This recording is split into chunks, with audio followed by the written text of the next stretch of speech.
Good morning, good evening, and good afternoon, everyone, for tuning into the stream today. It is finally time, the moment we have all been waiting for this week, for us to get on with our first stream match in pool play on this wonderful Thursday. Today is the day for the top two teams in each pool to prove if they have championship potential. Your first match that you will be seeing today is Walls and Aimbot versus Gotham Chess YouTube thumbnails. A little bit of a change to what you see in the stream preview here is that on Gotham Chess YouTube thumbnails, you will most likely see pressure on the DPS and the Oyster subbing over to the support. So a little bit different than what our initial draft strategy was, but still an absolutely exciting matchup between these two powerhouse teams. We start our first match today on Busan. That is the control point that is established by the organization, and losing teams will get a chance to pick a map against their opponents and possibly go back and forth if we happen to have a 3-game series. In our Twitch chat, I highly encourage you to hop in with those predictions and give us your opinion on which of these absolute titans of teams are going to take the first series we have the privilege to stream within this competition. A little bit of a heads up on our first series of bans. You have two supports being banned, which isn't exactly much of a shocker, with Jetpack Cat and Kiriko completely removed off the board. Neither team is going to be able to utilize that powerful Suzu or that little bit of airborne taxicab action you get to see Jetpack Cat do. Mauga being taken off the board is not exactly a surprise either, with his incredible damage potential, the CC from the stomp, and his lifesteal ability that is such a detriment during team fights. Sierra, the only DPS that has been taken off the board within our ban phase. 4 characters not able to be utilized for our first map, Busan. And in great news, however, for if you play one of these characters, they cannot be banned again. That is one of the blessings of this format, is that if you do happen to be one of the incredible one tricks we have here at our tournament, they cannot cripple you for long. This is a best of 3 series, which means the first team to take 2 maps will be taking this series home. I came in just to do a quick little intro. I have to make sure that our teams are ready with a one-man production team. I'm going to pull you over to our intro screen for just a little bit, and right when our 2 teams are completely ready, we'll be hopping over into their match so that y'all can see the level of competition we have brought to you today. This is Avid Ryan, and it is with absolute excitement for me to be able to bring this to you today. Give me a couple minutes and we will be back in with the action.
We are in on our very first match today.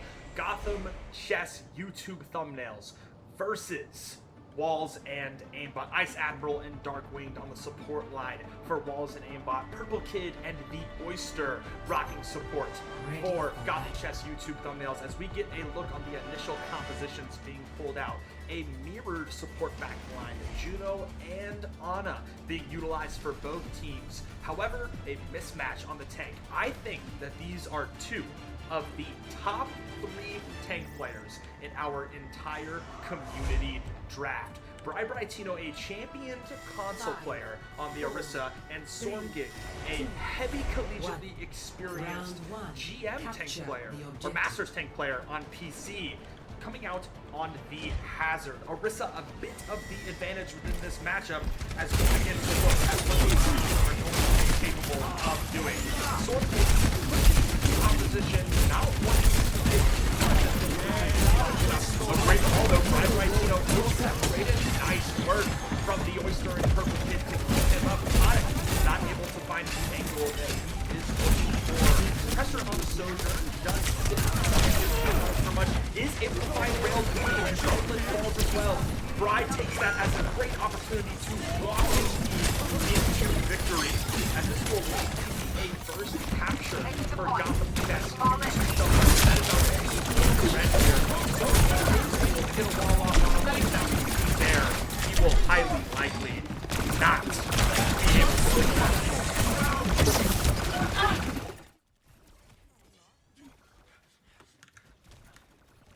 We've tuned our game down just a little bit so you can hear my lovely voice. No wall for Stormgig. Isn't able to find much. Railed in tons of trouble. Does use the Wraith form. His only defensive ability is out. Brightino takes this as an opportunity to walk their backline down. Both supports fall. And Gotham Chess YouTube thumbnails looking dominant. Railed is going to find one, but the damage is already done. No support sustain on your side. This fight needs to be end fast. Just as I say that, though, Bubblet and Stormgig will trade the support line for Gotham Chess YouTube thumbnails.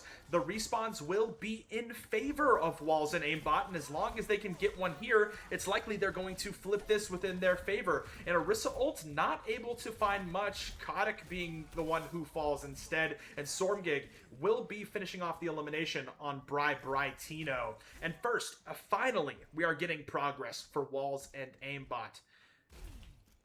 Walls and Aimbot is going to have the Hazard ultimate online. Notice both support ultimates available for either side to be used. I would likely see the nano boost being applied to both tanks here, as those are some of the most talented players on this particular roster. A fantastic wall from Stormgig isn't able to outlast the duration of the Wraith form, and a great coordinated walk from the Juno ult. Hazard ult does come out, pressure falls. Kotick wins his mirror on Railed, and Stormgig taken out by his near direct counter on tank. Kotick is still standing with 118 HP, and he looks at Ice Admiral TPing onto the backline. Will he be able to finish off this elimination?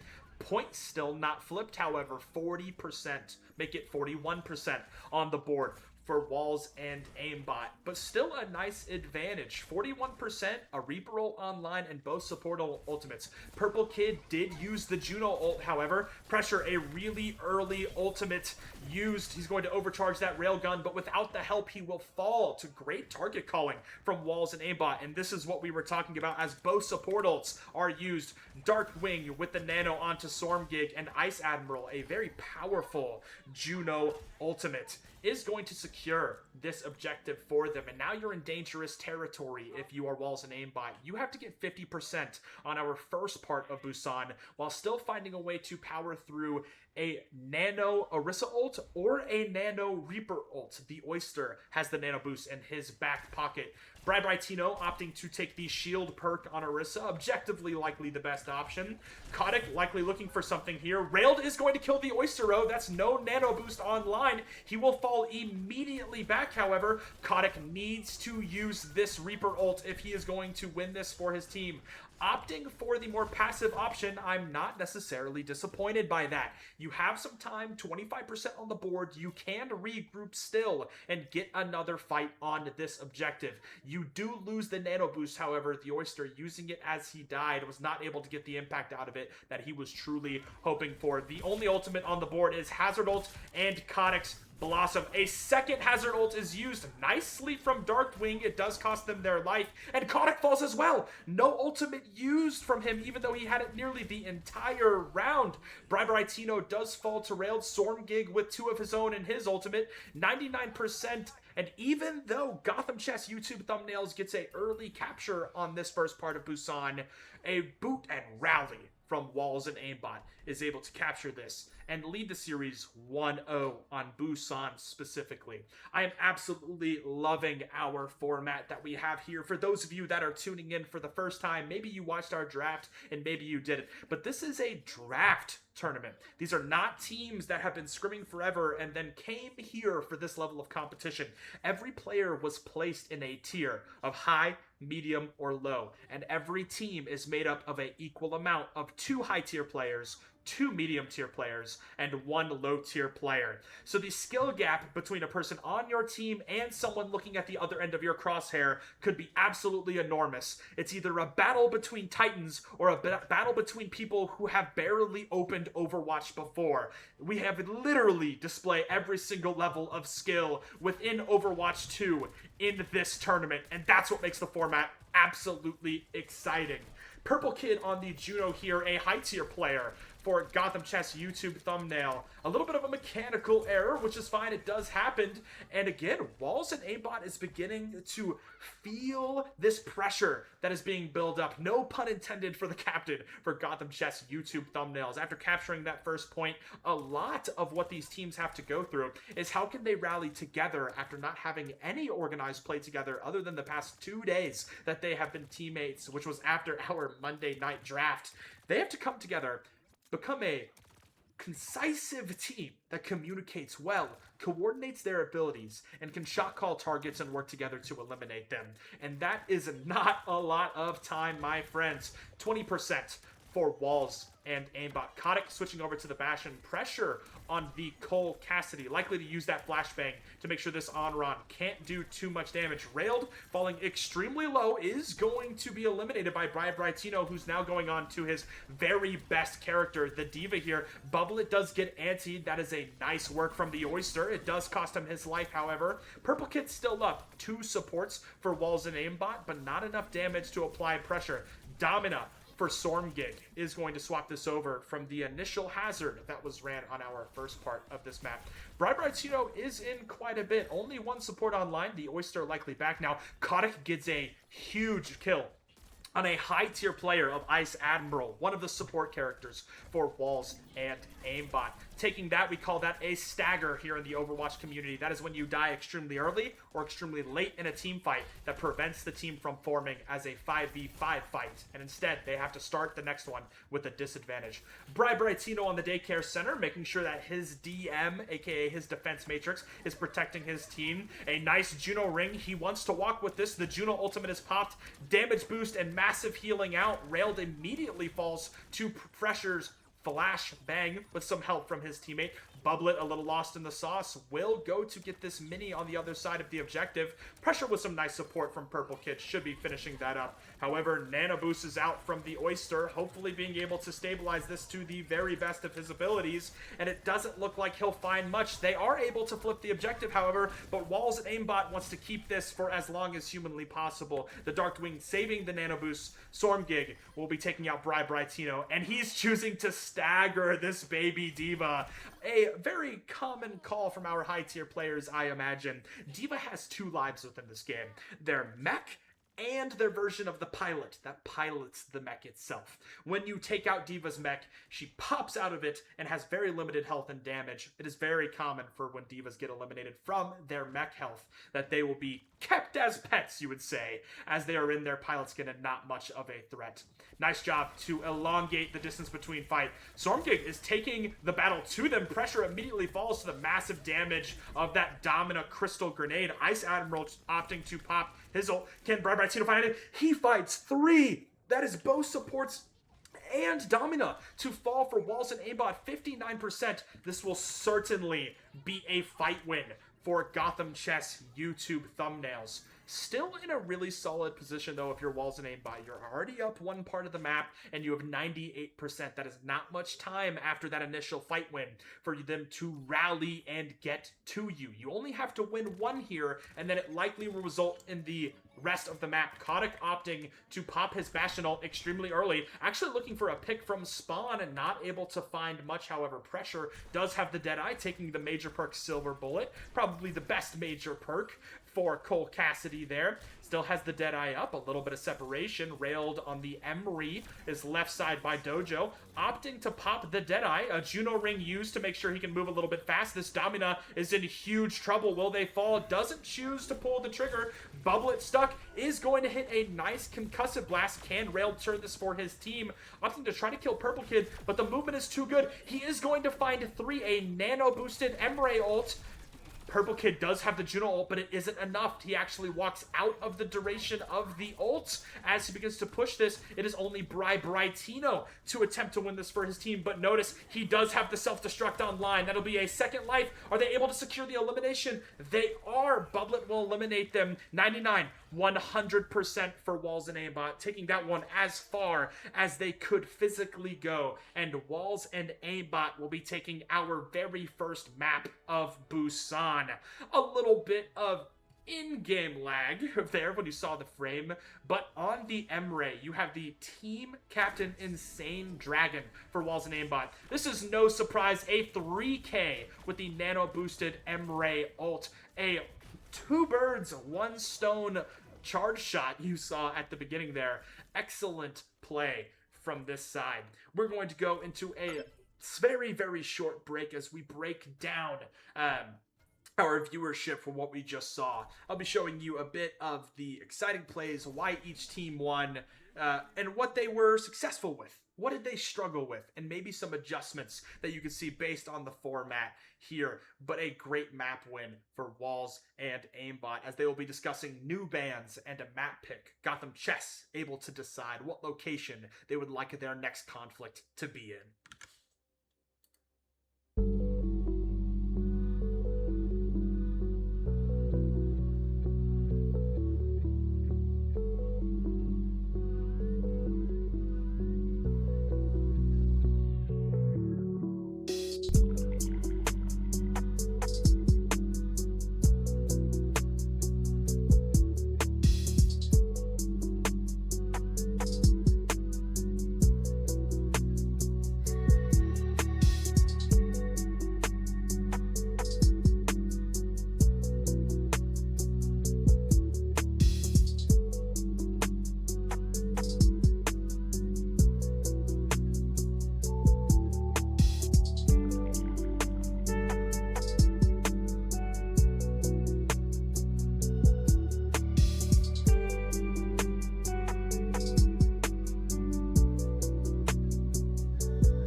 Teams are discussing what map they would like to play and what bans they would like to implement as a change, I really want to highlight some of the extraordinary play from the side of Walls and Aimbot. Stormgig leading the charge, showing his flexibility against Brightino, an absolutely talented tank player. These two are absolute Goliaths within the tournament, and you can absolutely tell that they can be some of the most impactful members on their team. But here is the fantastic part about our format. It will very rarely be the high tier players that are the difference makers within our tournament.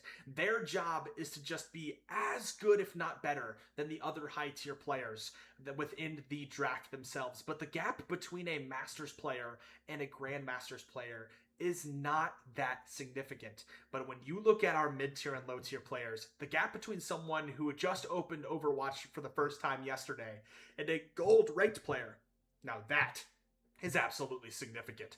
Kotick with Gotham Chess YouTube thumbnails, the low-tier pick from them with extensive FPS experience, did their best to handle the two mid-tier DPS, Bubblet and Railed from Walls and Aimbot, but they were the ones, the mid-tiers, that were leading the charge a lot of the time. Stormgig just had the job to enable them as much as humanly possible. If I am Gotham Chess YouTube thumbnails, I am finding a way to get my tank more involved, and that when I put less of my draft quality within my DPS players, I'm gonna have to pick up the slack in other ways. Or how can I assist my low tier player on the DPS role to truly begin to challenge the wonderful aggression we saw from Walls and Aimbot that allowed them to take our map 1 of Busan. We will continue our coverage after character bans and map bans go through, but one thing we can say is that you will not be seeing Control again this series. No team is allowed to pick Control as their format, as they have already played that map type. You will also not see Jetpack Cat, Malga, Sierra, or Kiriko banned again, as they can only be banned for a single map this series. 4 more characters will be removed off the slate, and those other 4 will be back in action for our second map. Stay tuned for some additional coverage.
We are entering round 2 of this series. Walls and Aimbot up 1 as they take Busan, and Gotham Chess YouTube Thumbnails is going to opt for Route 66, a escort map that likely prioritizes more mobility-based characters, especially from the tank role. The bans for this round is Diva, Sojourn, Hazard, and Onrun. Lots of the characters that we saw on the other side of both teams on Busan.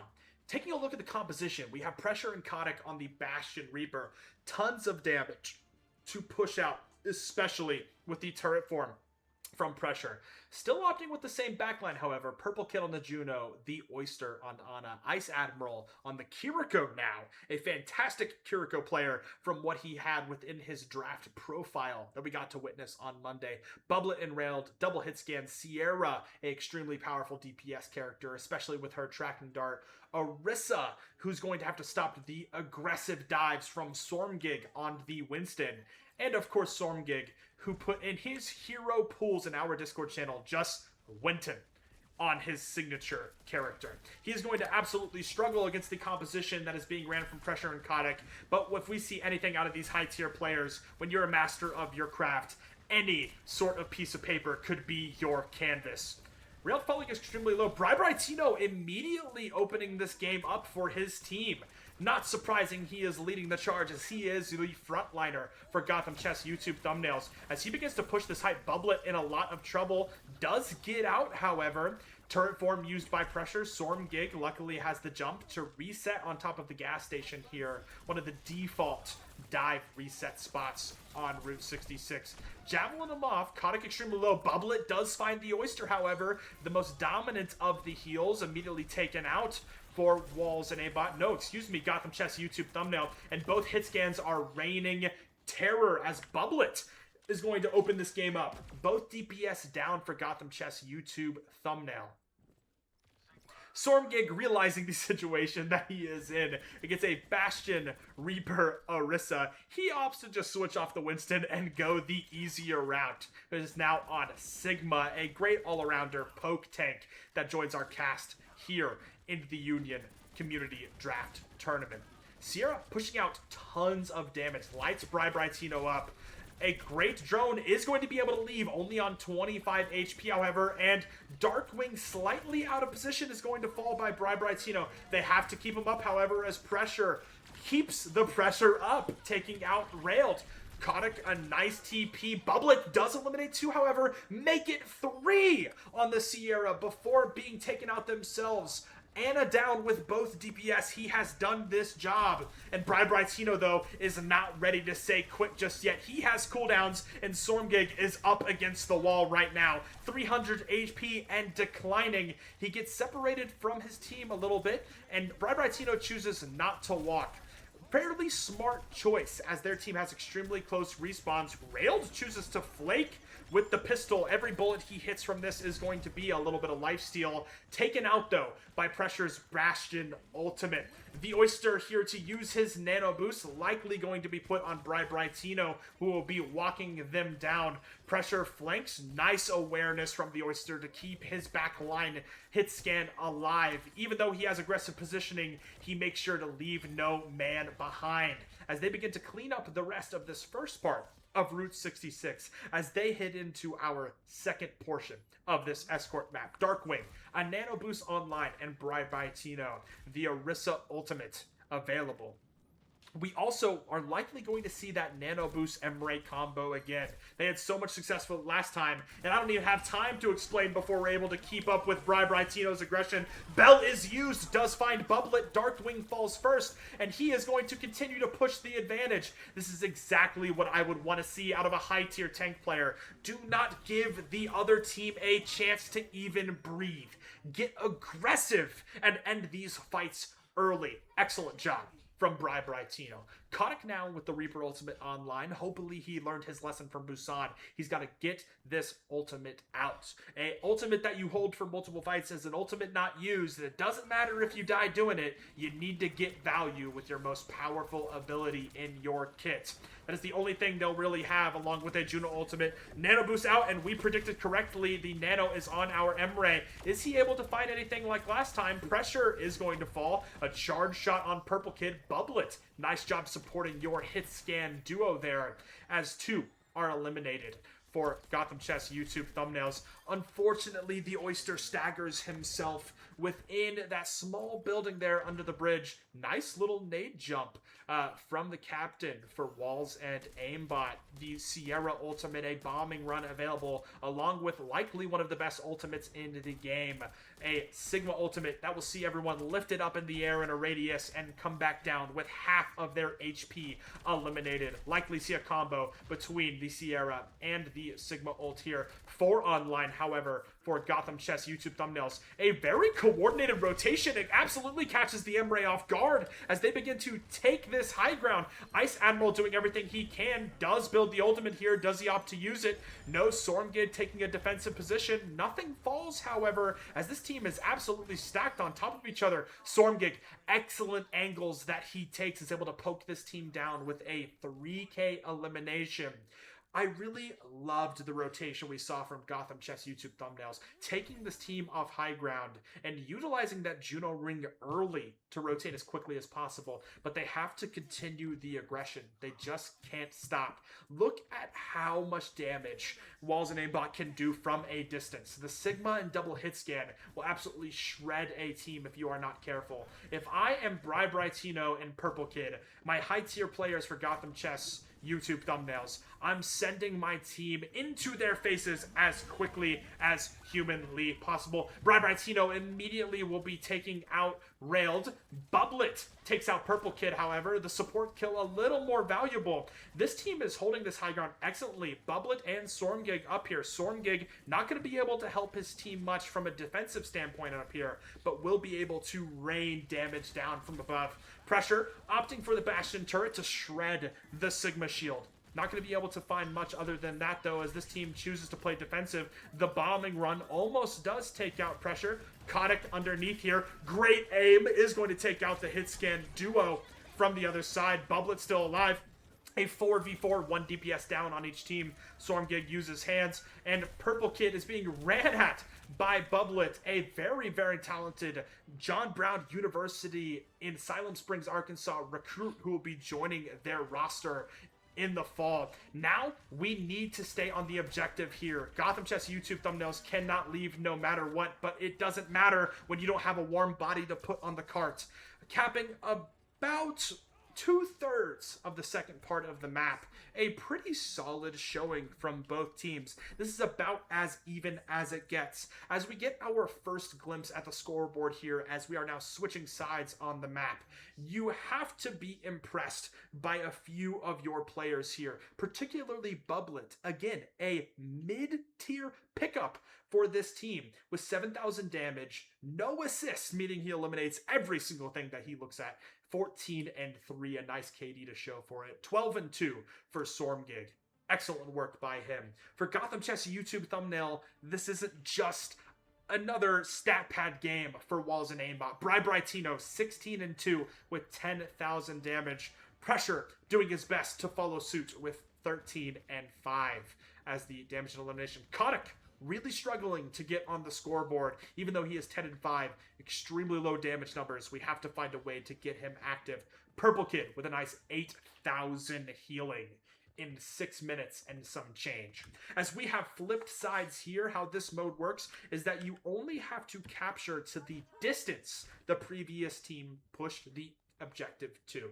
So as long as Walls and Aimbot can get the objective basically to the end of the second part of Route 66, they will be our champions for the first match that they have today. Every single team will be playing 2 matches today, and the top 2 will move to our single elimination bracket that is being held tomorrow for a prize pool of $250 for the winning team. Kotick on the Bastion here, hoping to improve his damage numbers. The Oyster still on the Ana, being mirrored by Darkwing. No compositional changes from the very end of the map from either side. So you're only going to be seeing macro changes, meaning changing how do we play the game? How do we utilize our strengths in a more effective way? Kotick being kept up excellently by Purple Kid, and Brightino again continues to be as aggressive as possible. I absolutely love that every cooldown is being used with purpose. Even though Stormgig can do a lot on the Sigma, it is certainly a less aggressive character. Accretion, not able to do much against a fortified Orisa. The Javelin spin itself, able to literally throw characters around when they want. And the Javelin with great damage potential, possibly leading to elimination if you hit it against a wall, increasing the duration in which you are stunned. And Bride does not want to give this corner up. Pressure likely following in his backpack on the corner, making sure nobody can walk. Their entire goal is to utilize that they cannot push past this high ground. If you stuff them at the door here and continue to click heads as they contest this high ground, it is going to be very difficult for Walls and Aimbot to walk. 2 minutes and 30 seconds on the clock, and it is looking all in favor of Gotham Chess YouTube thumbnails. Currently, the series is 1-0 in favor of Walls and Aimbot. That is your team in blue on the left side of your screen. The team on the right, Gotham Chess YouTube thumbnails. They want to make sure that Stormgig is realizing, I need to help my team take this high ground. I'm going to get up there myself. Both hit scan ultimates only at 50%. Pressure does immediately fall. A very aggressive TP. Nice Kiriko ult, however, and the color fest begins. Bell is used, a nano Orisa ult, dragging everyone into it as they fall. Kotick not able to find much. Stormgig does get on top of Gas Station, though, applying a ton of pressure. I believe Ice Admiral is there to support him as well. He is, but Brightino is making sure that they can't get any more assistance to their team. He's putting this team on his back with these calls. I absolutely love the privilege that I get to see all of you interact within your team chats. Okay? I got to see the preparation each of you put in to bringing your team together again in 48 hours to attempt to succeed in a format like this. It is absolutely incredible that maybe this is the only team. Gotham Chess YouTube thumbnail said, if we are going to win this tournament, it's not going to be individual plays. It's not going to be a highlight reel. It's going to be the fact that we are the best players as a team in this tournament, and that is absolutely what they focused on for the duration of this week, and their coordination has proved that to be a fact. Pressure will find one is immediately traded 4v4 with 1 DPS down, and Brightino has been in the scoreboard every single fight without fail. I absolutely love the swap from Stormgig here, going on the Ramatra. He has 45 seconds and has to be able to apply much more pressure for his team. has to use the Brawl form just to stay alive. A great ante from the Oyster is able to be kept up. That is a nice job by Darkwing. The Nano goes out on the Emre. He finds 2. Can he make it 3? Make it 3. We almost had a 4-piece chicken nugget meal there, but Brightino says no more and cuts him off right in the middle of the drive-thru. Brightino will have the ultimate online here, but Bubblet coming back with a powerful Sierra ult. What can they find here? Again, notice the coordination. They're going to stay calm. They don't have to touch this immediately. We just have to get it to overtime. Why overextend and throw our lives early, they are saying to each other. He immediately rips the Orisa ult. Bell used extremely early, and that will be 2. Pressure finds Bubblet, and it is a slog fest for Gotham Chess YouTube thumbnails. And as they don't push the objective as far as they would initially want to, ladies and gentlemen, we are going into a game 3 as Gotham Chess YouTube thumbnails takes their map pick of Route 66. Winning in the escort format, our next format cannot be a control or a escort map. And again, the nano boosted Emre ults coming in clutch for Walls and Aimbot, being the only real thing on offense that gave them any momentum looking forward. But truly, I want to point out some nice work, not from the name you hear a lot in the scoreboard, but every great tank players know that they are only able to do as much as a great support line behind him. Look at the difference in healing stat from Ice Admiral and Darkwing comparatively to Purple Kid and the Oyster. Their tank is allowed to be as aggressive as he wants because he is getting the pocket of a lifetime from Purple Kid and the Oyster. 24,000 healing heading in his direction, as we need to give a little bit of time for these teams to discuss strategy. But it is not exactly shocking that this format led us to a map 3. Every team has their strengths. When you have every skill level available on a team, it is borderline impossible to have a dominant showing with how equal these teams can be in the conglomerate. A 1-1 tied series. Walls and Aimbot take map 1 of Busan. Gotham Chess YouTube thumbnails take Route 66 in map 2. And ladies and gentlemen, we are heading into a map 3. And I would love to hear your opinions for those of you that are watching here in Twitch. My name is Avid Ryan. I would love to hear what you think might be our most impactful players of the match. And don't think of this just as your high tier players and those that are appearing in the scoreboard.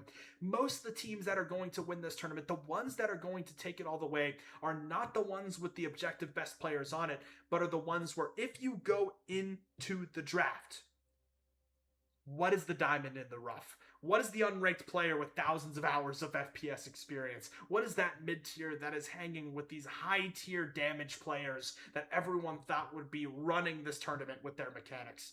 Please do your best to outline who is the true MVPs of this tournament, as we will take a slight break and return coverage for our Map 3 Walls and Aimbot with a map pick and a brand new slate of bands up and running.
Hello and welcome back as we are entering a very exciting map 3. Of course, with our first game, we can't exactly hype the tournament up enough. Talk about the entirety of the levels available for you to watch without our very first match literally going the distance. A new set of bans on a Esperanca map pick for Walls and Aimbot. Emre and Bastion are both off the board.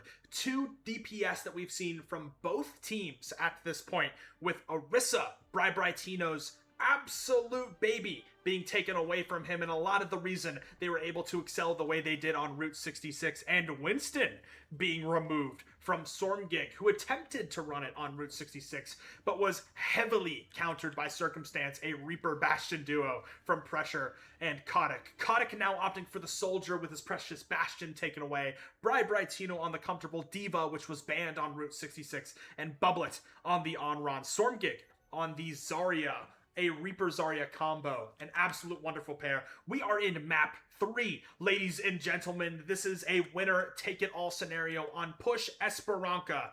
Let's see which team can start off their day of pool play at an absolute advantage with a victory. A little bit of an update. Pink Cats was able to beat Weenie Hut Jr.'s team 2-0 in their first match. Excellent job on them. One step closer to making it out of pools. Brightino as aggressive as possible. This is to no surprise. Pressure falls extremely low. A TP gets him out, but Bubblet, nice usage of the Onron, a master of their craft, is able to take out Pressure, opting to back pretty early. Bry leads his team back into the corridor, DMing the Oyster out from any incoming damage. Stormgig leading the charge on the Zarya. A very nice counter work to Diva. This makes it so that anything that Stormgig looks at is not defense matrixable by Brightino. However, what we can say is it makes the Reaper significantly less effective. Bry in quite deep does save the booster, but gets caught. A big mechanical error. Kotick does take out Railed. Bry finds Darkwing. That's the problem with overextension, is that even though your Diva might mess up their boosters from time to time, your team can't just turn when you have an FPS demon of Kotick onto the other side of the payload. A 3K for him in this fight. Excellent work from him. And finally, some progress for Gotham Chess YouTube Dumbles as a to and fro. And as you see, Stormgig with 2,000, nearly 2,500 damage. Bubblet, 1,100 on him. No mech, however, for Brightino. This will be charged fairly quickly as long as he is able to get some damage done. Hopefully, we're able to see some of that in action, because if he does not have mech for the beginning of this fight, if I'm Stormgig, I'm running this team down. That's exactly what he wants to do. Railed opting to take the Reaper duel with Pressure. Pressure not able to find what he wants. Does he have Wraith form to get out? He does, but he is extremely low. If I'm Stormgig, I want to walk. I have the Graviton Surge online, and it is absolutely ripped. That is a 5k Graviton Surge. Absolutely massive. 3 immediately fall, and the rest are absolutely chopped to the fishes. Stormgig, a complete team wipe with a huge Graviton Surge. Brightino, unfortunately not able to get his mech back at the beginning of the fight. It was down so much. Unable to eat the Graviton there. A very difficult task to pull off. And you are about to see the Overwatch Color Fest, we like to call it, when a bunch of different ultimates are popped. We have every single ultimate online for Gotham Chess YouTube thumbnails. And as Walls and Aimbot secure this checkpoint, their spawn will be moved forward slightly. Railed looking for something. They're engaging with a Juno and a Visor. Kotick does find one. Bubblet will res himself, trading backlines with a Reaper ultimate as Pressure and the Oyster will immediately fall. Numbers are now in favor of Walls and Aimbot. Bry does find Railed. Darkwing choosing to be on the offensive. Supports don't just heal, buddy. Will find Kotick as well. As we begin to chase these eliminations to the best of our ability, Brightino launching the Diva Bomb, hoping to find something. I imagine we're probably going to see him switch characters here. That's exactly what he's doing. High-level Diva players will usually use this as a extra life. That's how you know he was likely going to walk back to spawn and pitch. With 75 meters, it is obvious statistically to notice who is putting this team on their back, that even though kills are similar, Stormgig applying pressure with 5,000 damage. Kotick, top damage on his team. The only low-tier player on his team, may I add. The fight goes out. A early Kiriko ultimate used. The Oyster does pop Nano. Pressure finds absolutely nothing off of that, but the damage is done. Brightino and Pressure immediately fall, and Stormgig is walking this team down. Push, a format that is going to favor the players that have been playing the game for a little bit of the newer times. This is not a format that was prevalent in Overwatch 1. It is completely new to the Overwatch 2 release. So some of the old heads that are in this tournament likely aren't going to play it as well. Pressure gets a little bit lost in the sauce there. Will gift them a free elimination as they're not able to use this as aggressively as they want. Brightino still choosing to walk on the Domina, uses the wall to opt out of their healing sightline. Stormgig forced to back off as Kotick will be escorting the bot, pushing back just a little bit on the pressure. 133 meter push, however, for Walls and Aimbot, immediately falling to critical HP is Pressure. Sleep dart out, but completely out of position is the Oyster. He absolutely will be falling there. Possibly a dangerous Reaper ult. No, Bubblet finds two. An absolute demon on the Onron. It makes complete sense why they eliminated this character from play with a ban on Route 66, because they are a problem. No one opting to capture the robot here, as blows have been exchanged from both sides. 5 people likely 3 seconds out for Walls and Aimbot, but the spawn is closest for Gotham Chess YouTube thumbnails. They have 100 meters to make up for. They need to get this robot moving. Darkwing, opting for a little bit of a safer position, will likely be using their Juno ultimate. Has to get back to their team as they are stuck. Stormgig, the Graviton Surge out. I believe that was another 5-man Graviton Surge? No, make it a 4-man Graviton Surge. But it was absolutely enough. It doesn't matter when the 4s and the 5s, for how many you get in your Graviton, with at the end of the day, you're taking 5 enemies off of the board. And we are staring at the spawn door of Gotham Chess YouTube thumbnails, giving them possibly their first loss of the series. Railed does get bubbled by Stormgig, however. Ice Admiral, a Kiriko ultimate online, likely to let this one rip. The only way I see them winning this is that they can build this nano visor quickly. If I am Stormgig and Walls and Aimbot, I'm ripping it now, and that's exactly what they do. Darkwing immediately falls, so they need this extra healing. The Oyster staying in spawn is going to give off that nano boost, however, to Brightino. Doesn't go to either of the DPS. Pressure with a Reaper Death Blossom online. Kotick with the visor. Tactical visor is popped. Is he able to find anything here? Railed will eliminate Purple Kid. Not what you're wanting to see when you're popping your visor, and gets a little bit too aggressive. The Oyster does take down Bubblet, but that's a lot of critical HP for Gotham Chess YouTube thumbnails. Again, their spawn is directly behind them, so their teams will be able to support them quickly, but they need to get progress on this. We have a back as an off. If now I'm Brightino, I'm walking their support line down. Huge kill on Ice Admiral, a high-tier player for their team. Stormgig falls as well, a hard reset. As we take a look at our scoreboard, I need to point out some big differences in the DPS line. 17-5, 11-3 from Railed and Bubblet for Walls and Aimbot. 4 Gotham Chess YouTube thumbnails. 8-6 for Kotick. 8-5 for Pressure.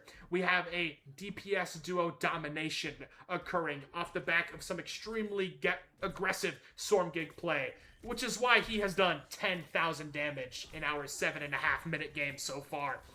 Domina Ultimate Online likely looking to line their team up before we let that loose. Pressure does still have that Death Blossom available. They have to get this underneath this bridge, and he wants to walk this, but the Zarya, much able to support, does hit 2. The Death Blossom does come online. Stormgig looking for something. Almost able to accurately time that with the bell. A absolute great attempt for Ice Admiral, but is not enough. Domina Ultimate, likely one of the best ultimates in the game. With that Crystal Cage, you have to break it off of yourself. Even Zenyatta Tranquility does not go through the cage, meaning Kiriko Bell doesn't either. But the method was absolutely there. I'm not too worried, though. You still have a lot of distance to cover on this map, and you have both DPS ultimates. Bubblet, a free resurrect from Onron. A huge grab, which has had no less than 4 people in it every time Stormgig has chosen to rip it, and Railed with the Death Blossom. The only answer they have is 2 support ults. Brightino does find Ice Admiral, a incredibly ginormous opening pickoff. Again, he's catching these teams in rotation. Stormgig does opt to pop this. They throw the Death Blossom into it. Actually, both DPS ultimates are used in. Nano now used on Brightino, hoping that he can stabilize this for his team, and he needs to find something.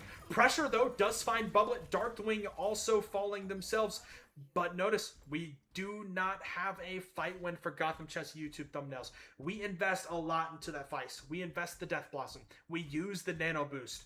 But unfortunately, Overwatch can be a numbers game as both DPS ultimates are used into Stormgig's Graviton Surge, and that is difficult to live from no matter what. Purple Kid opting to save the Juno Orbital Ray. That is a damage boost and a nice heal buff for those that choose to stand in it, and is mirrored by a Kiriko Kitsune Rush. The Juno ult is pop. Can Purple Kid find anything of his own? He opts to take the perk where he has infinite ammo when he is in flight. Brightino opening this game up as he has so many times before, and they also begin to take bot. Bubblet isn't going to let that slide, however, as he challenges the Juno. He does fall extremely low. Bubblet trades his life for a support pick, and both DPS fall, and there is no one to touch the cart. Walls and Aimbot will be taking their very first game in their pool play. Walls and Aimbot versus Gotham Chess YouTube thumbnails. We went to a map 3. First map in Busan goes to Walls and Aimbot. Second map, Route 66. And of course, with their own map pick of Esperanza, they're able to finish off the series. As we take a look at the stat board here, Brightino with a 24-4 display. A great performance by himself, but Stormgig enables his DPS to do more. Railed 22-6, and Bubblet 14-6 with efficient damage and lots of eliminations. Truly a great work from the DPS line from this team. If I am Gotham Chess YouTube thumbnails, again, you got to remember how this format functions, right? You have a display of tons and tons of different skills on your team. You have to find what players should you be giving more help and what players could you enable. Every choice you make is pulling from another person on your roster. Do you choose to cater to the low tier? Do you activate them into your team? Do you give your hard carry every resource you possibly can when available? That's the choice you have to make. And right now, Walls and Aimbot are displaying that maybe some coordinated team play is exactly what you need. Nice work from the supports over there, Ice Admiral and Darkwing, spreading the love with their ultimate usage and making sure they keep everyone alive. Brightino having to make sure that he demands less resources to activate his DPS line to the best that they can possibly be. Excellent work from both of these teams. A fantastic win from Walls and Aimbot. They'll be taking this particular match series 2-1.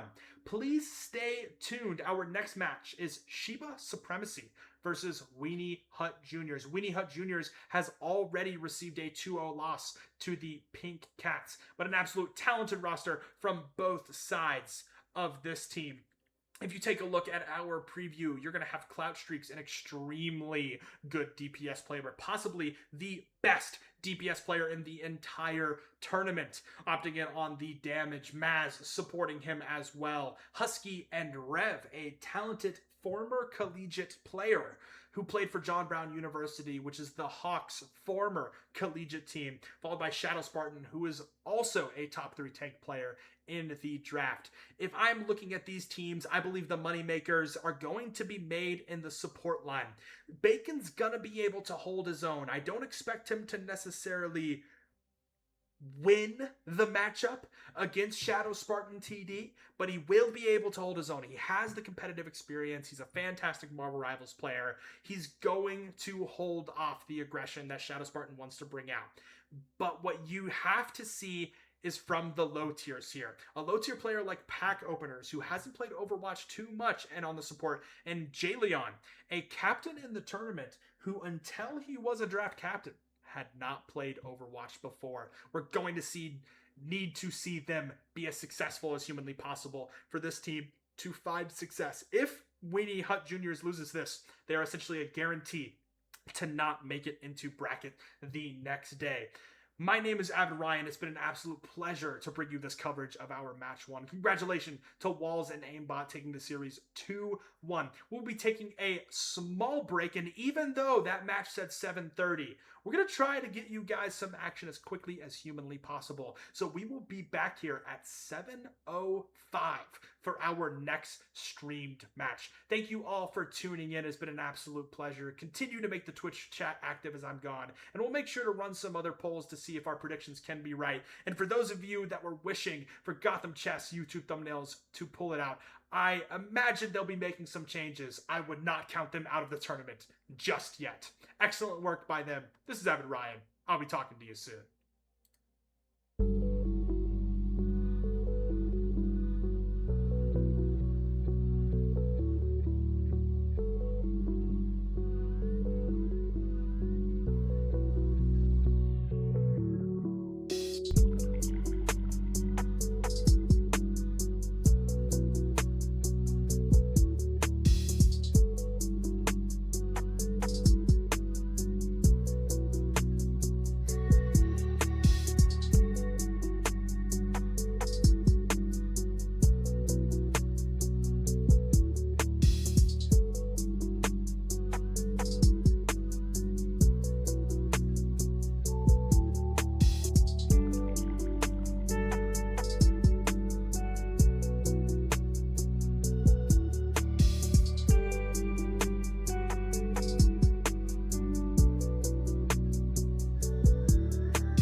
Hello, everyone, and welcome back as we are heading into our second match in Pool 2 of the tournament, featuring Pink Cats, Weenie Hut Jr., and Shiba Supremacy. Pink Cats, eliminating Weenie Hut Jr. 2-0 in their first match, is up against Shiba Supremacy. Hoping with a win here, they still have a chance to make it into the bracket play tomorrow.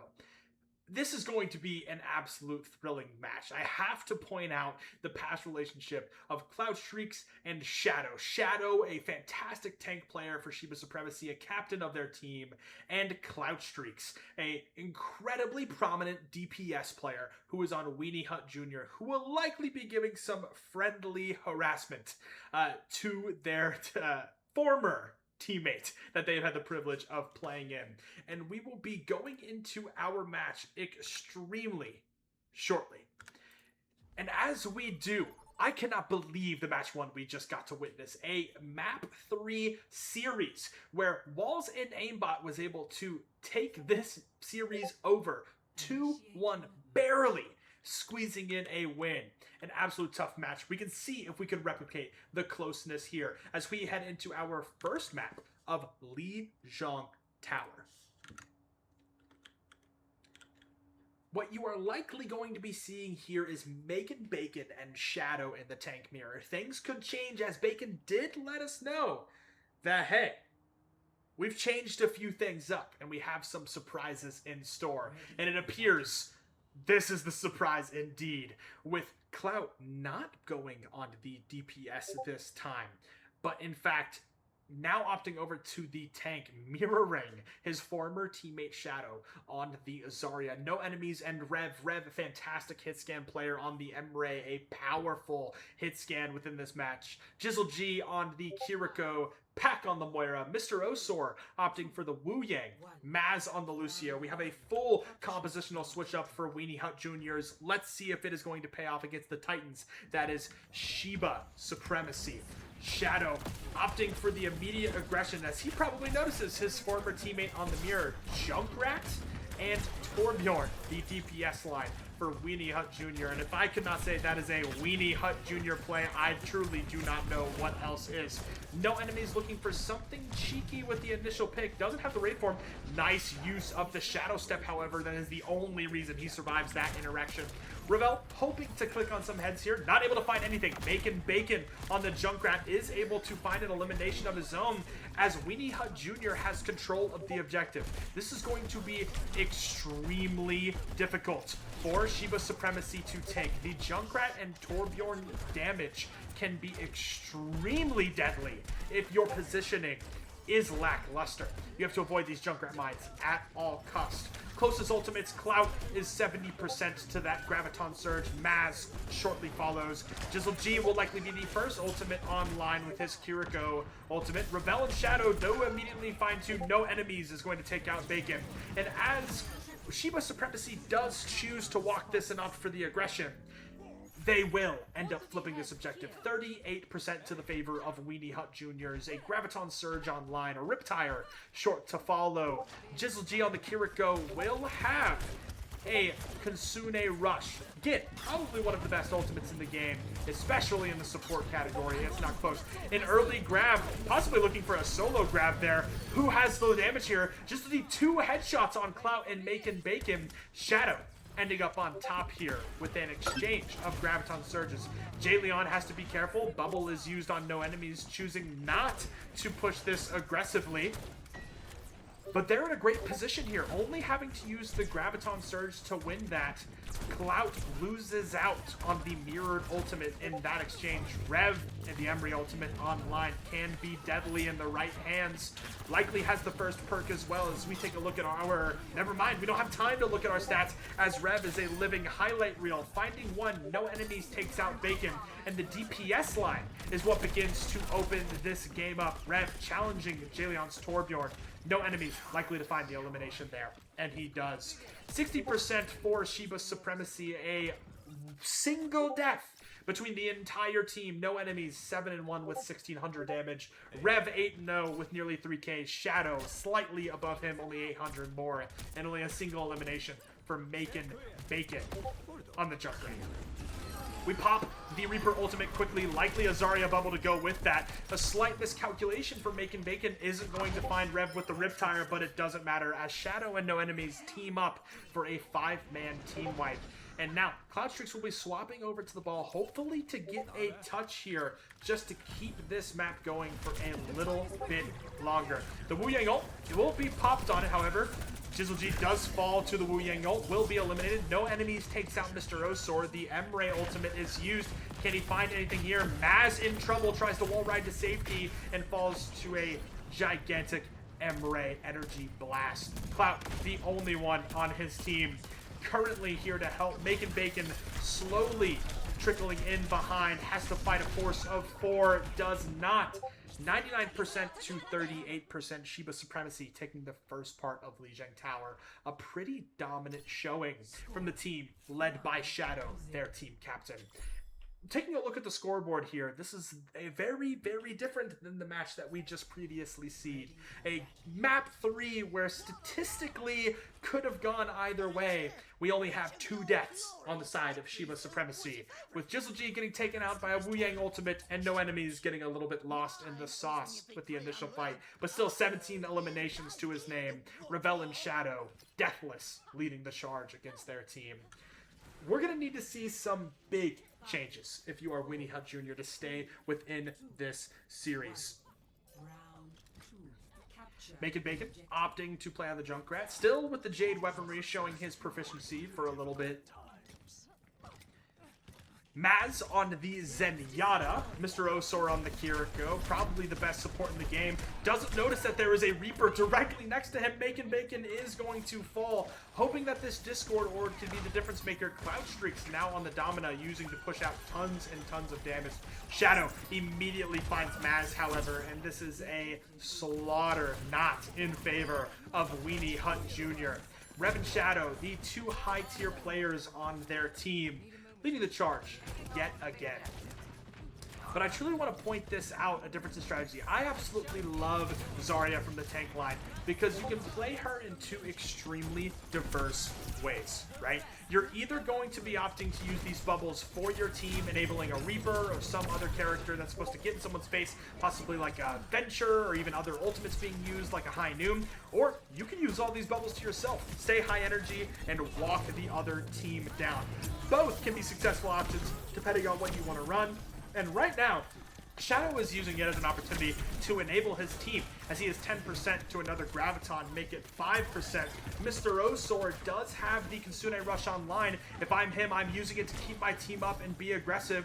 Shadow obviously looking for something here, does have the Kitsune, saving it. A very disciplined play from Mr. Osor. He knows he cannot be wasting these support cooldowns, especially when that support cooldown makes you invincible and cleanses all debuffs. A great bell to counter the Reaper ultimate, but it isn't enough. Jayleon and Mr. Osor will be the ones to fall with it. And Shadow and a Kiriko mirror from Jizzle G on his team will be the ones cleaning up the scoreboard. Really, really a great job from both of them.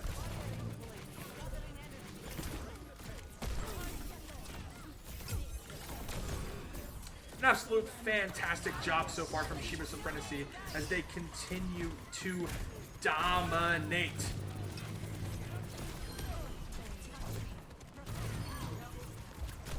Sorry guys, had to fix some things on the technical side as you were hearing our Discord notifications coming out from the server, but those will not be bothering you anytime soon anymore.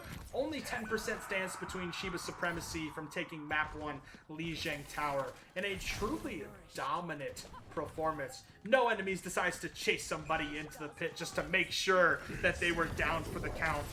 And Rev, an Emre ult for anyone who could decide to touch.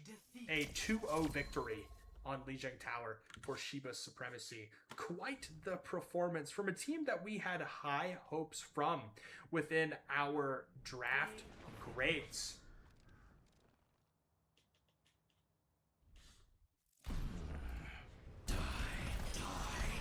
Great bubble from Shadow Spartan onto No Enemies. Again, a mid-tier DPS player who is not playing like a mid-tier player, might I add. 25-3. Even though he has the most deaths on his team, that just means he's getting active against the opposition. 21-0 for Rev, 26-0 for Shadow leading the tank. Winnie Hut Jr. struggling on their first map and could possibly be the first team to be eliminated from their pool.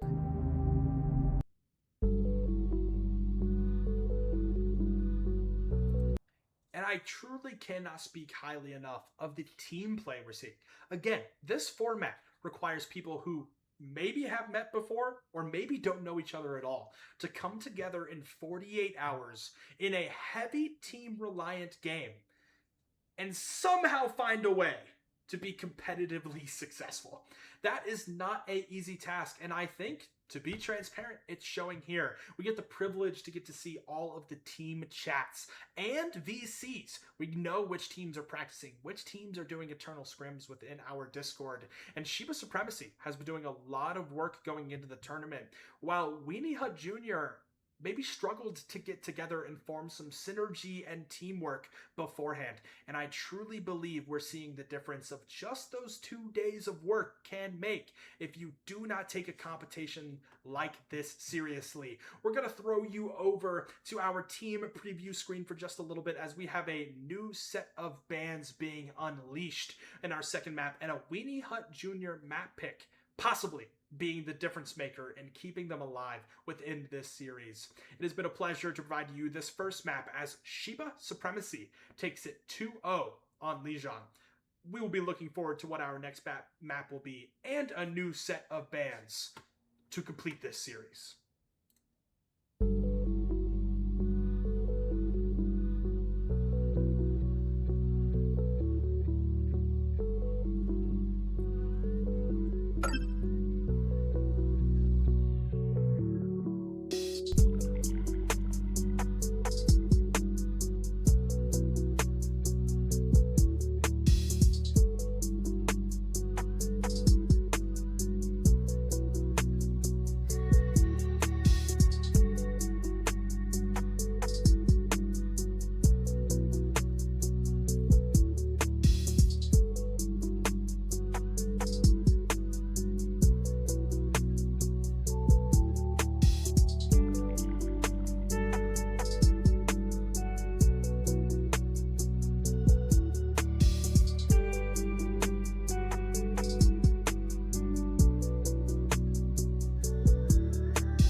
have the absolute privilege to be entering into map 2 of our second match in Pool 2. We have Shiba Supremacy, a dominant victory over Lijiang Tower, and Weenie Hut Jr., who was 2-0'd on their last map and is now looking for a call to hope to stay within this series. They have been trading around roles the entire tournament. If I am on Weenie Hut Jr.'s team, this is my moment to be inspiring. I want to stick to my guns and play what I'm best at. If I'm Cloudstreaks, I do want to go on the DPS.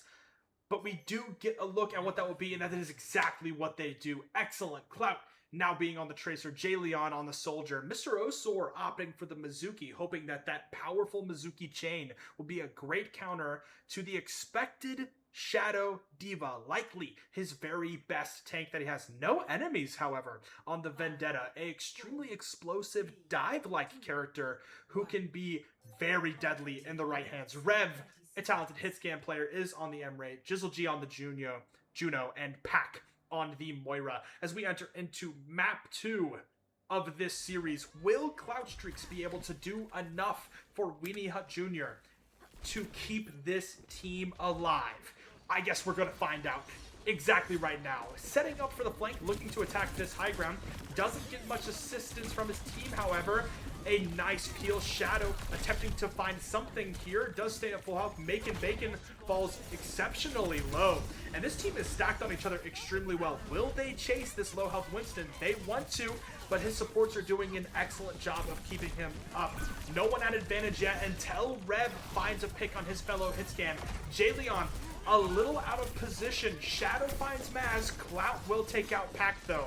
It is a even game so far. Excuse me, 1 up for Shiba Supremacy instead of a even game. Rev does fall to half health, and some progress will be going to Shiba Supremacy. Cloudstreaks with a pulse bomb already enabled. We'll find Jizzle G as well. A nice stick on Vendetta. He has killed 3 in this fight, essentially by himself.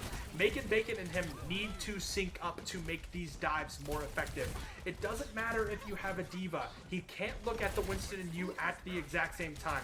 With the Mizuki chain as well, he has a minor perk that might be valuable to you. Great peel from Shadow, however. Nice DM on Cloudstreaks. That is the difference maker between keeping Pack alive and him being sent back to the spawn room. No one sees the creep. Do we get a 1 clip? We do. Jizzle G will immediately fall. No enemies also joins him in spawn. We are even. A tank and a support down for Shiba Supremacy. Pack opener though, a really excellent Moira ult is going to keep his team up. We do not have too much damage for Weenie Hut Jr. Only coordinated dives are going to be the difference maker. Rev, some nice shots from him. And D.Va can hold Defense Matrix for so long. For those of you that don't know, Defense Matrix is an ability that on a meter, meaning he can use it anytime as he has something available to him. A little wave to the former teammate who just got sent back to spawn. He can hold Defense Matrix out, eat any projectile that goes into it for about 5 seconds on a full meter, maybe 4 seconds based on some recent changes, but we will see. It is a very, very powerful cooldown. As Shadow runs into their entire team here, holding this high ground. Maz with the Moira ult will likely use that as an engagement tool, and no enemies is the one that chooses to be aggressive. Cloudstreaks with another post bomb isn't able to find anything there. Vendetta ult possibly to be ripped, doesn't find a look that they necessarily want. Shadow, great peel for Bacon, doesn't get much help from his supports, and the Emray ult is popped. Already a man advantage. This is likely a guaranteed fight win for Shiba Supremacy.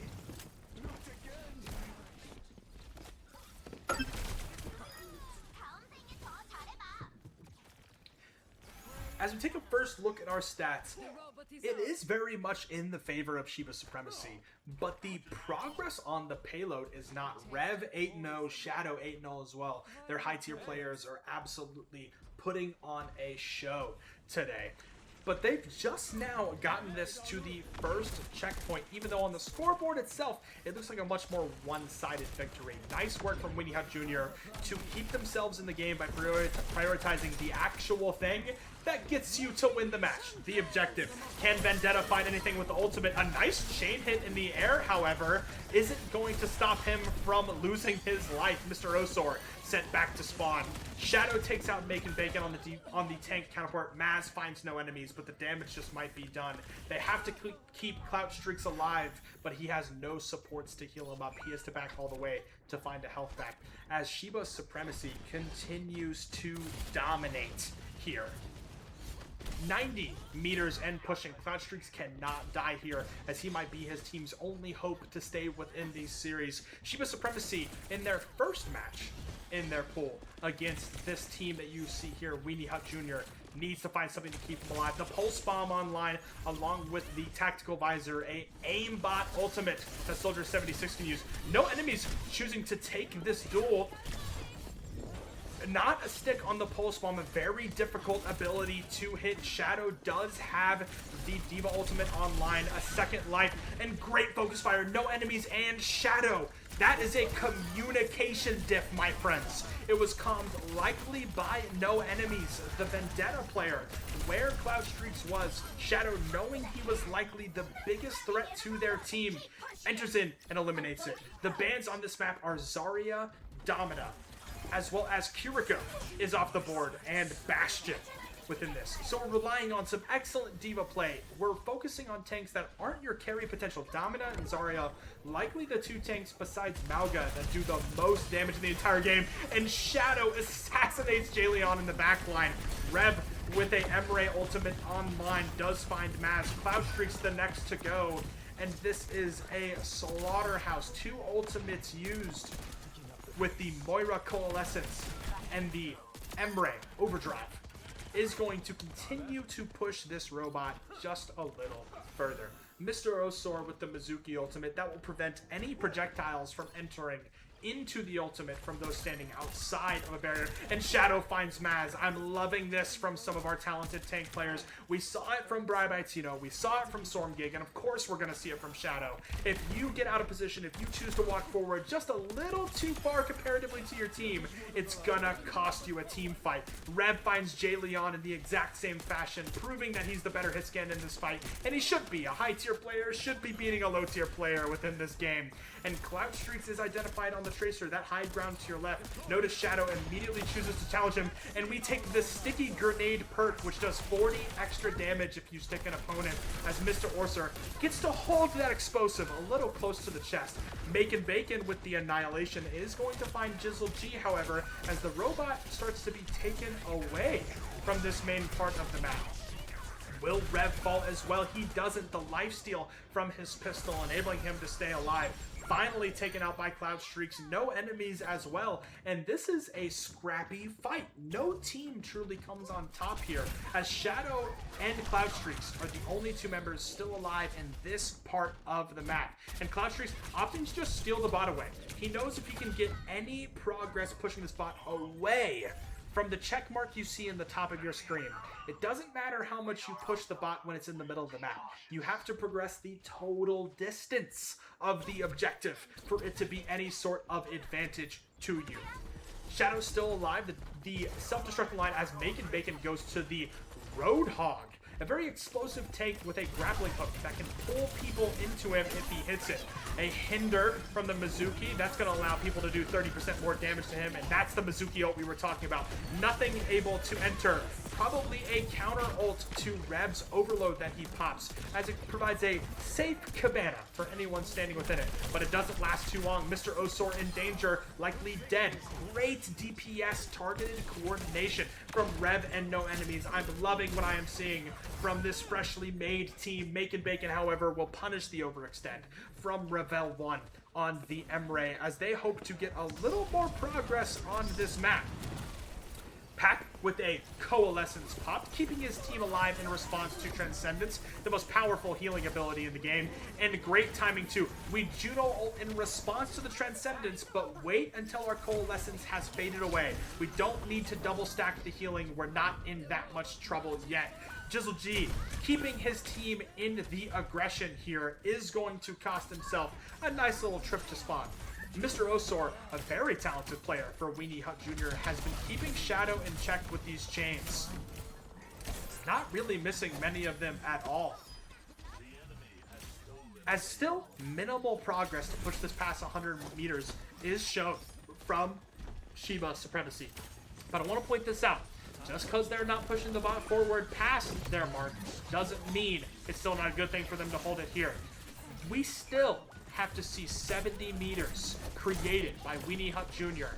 For them to even have a chance in this game. With 1 minute left and a powerful DPS duo of no enemies in Revel, that is looking like a cause for prayer if it is going to happen. 3 opponents alive on the side of Weenie Hut Jr. and a dominant Shiba Supremacy team is staring you in the eyes. Shadow looking for something. Revel does find Maz and chooses to pop his 4th or 5th Emre ult of the map. He is building these so incredibly fast, ladies and gentlemen, and it makes sense since he is 28-3 with 13,000 damage. Shadow Spartan, aka Shadow, has not died this map yet. 126 meters on the push. Very low falls Shadow. I could have cast her Jinx his deathless game, but it doesn't look like it's exactly possible, as Clout will immediately fall to some nice mechanics from Rev. Only 2 people stand between Shadow or Shiba Supremacy, a victory and a loss for Weenie Hut Jr. A near guarantee that they get wiped out of their pools. Does anyone make it to the objective? They do not. A dominant performance from Shiba Supremacy, 2-0ing Weenie Hut Juniors, who fall 0-2 into pools, nearly guaranteeing their elimination into bracket play tomorrow, starting at 6 p.m. CST. And Shiba Supremacy taking their first map win over their team. They will be playing, I believe, Pink Cats next in their pool. In their next match. Could be wrong, but I'll have to double check myself. It's a lot to handle and a lot of information, but I appreciate everyone here giving me a little bit of a grace. But give it up for some excellent gameplay from Shiba Supremacy, 2-0ing their opponent on stream. Always a great feeling to put on a dominant performance in front of a crowd. And truthfully, this doesn't come as much of a shock. We can tell the prep that these teams put in. And there are a lot of teams within this tournament that could absolutely dominate. But I have to give you an overview of what we've seen so far. Pink Cats will be the team that Shiba Supremacy plays in their round 3, starting on Ilios. Pink Cats 2-0ing Weenie Hut Juniors, the same that we saw Shiba Supremacy do to them. In Pool 1, that was the first game that we streamed. It was Walls and Aimbot 2-1. Walls and Aimbot was able to defeat Gotham Chess YouTube thumbnail, an extremely close game from both sides, but does pull out a victory. In our third pool, you have Nerd Emoji, Anna Heart Shippers, and Happy Go Lucky Awesome Team, where the Nerd Emojis 2-0'd the Happy Go Lucky Awesome Team, and the Anna Heart Shippers and the Nerd Emojis are playing their match right now. Where that leads me to our next stream that you get to look forward to. On stream, you get to see the Anna Heart Shippers versus the Happy Go Lucky Awesome Team. And this is an absolute privilege, by the way, to say this. If you are familiar with the esports world in any way, it's a rarity for the words, "we are on time," to come out of a producer's mouth.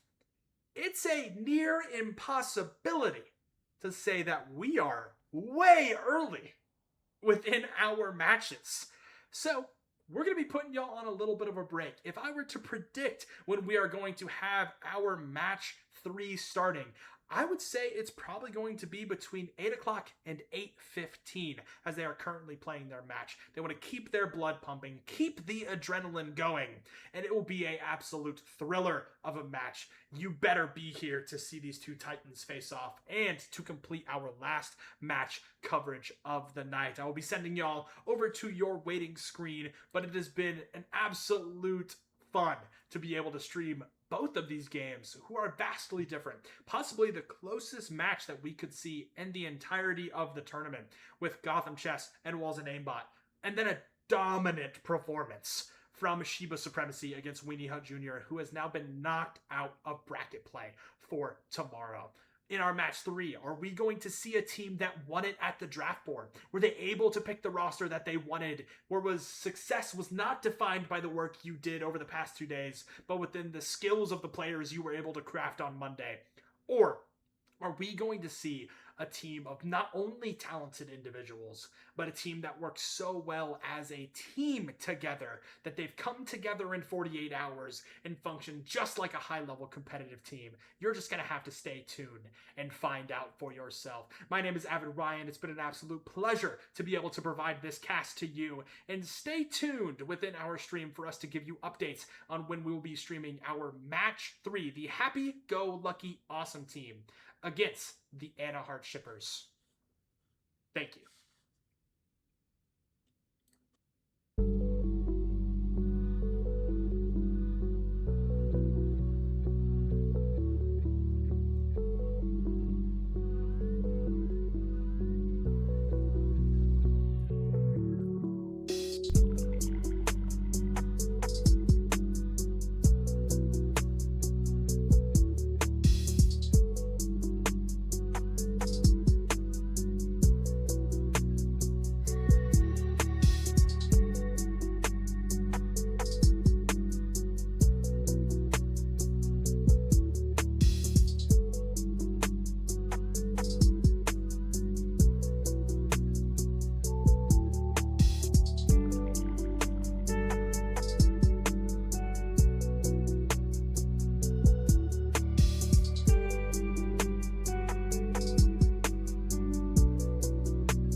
everyone, and welcome back to our final match of our pool play in the Union Community Draft Tournament. I'm your host, Avid Ryan, and I just wanted to give you a little bit of a preview of to some of the matches you maybe saw on screen and off screen.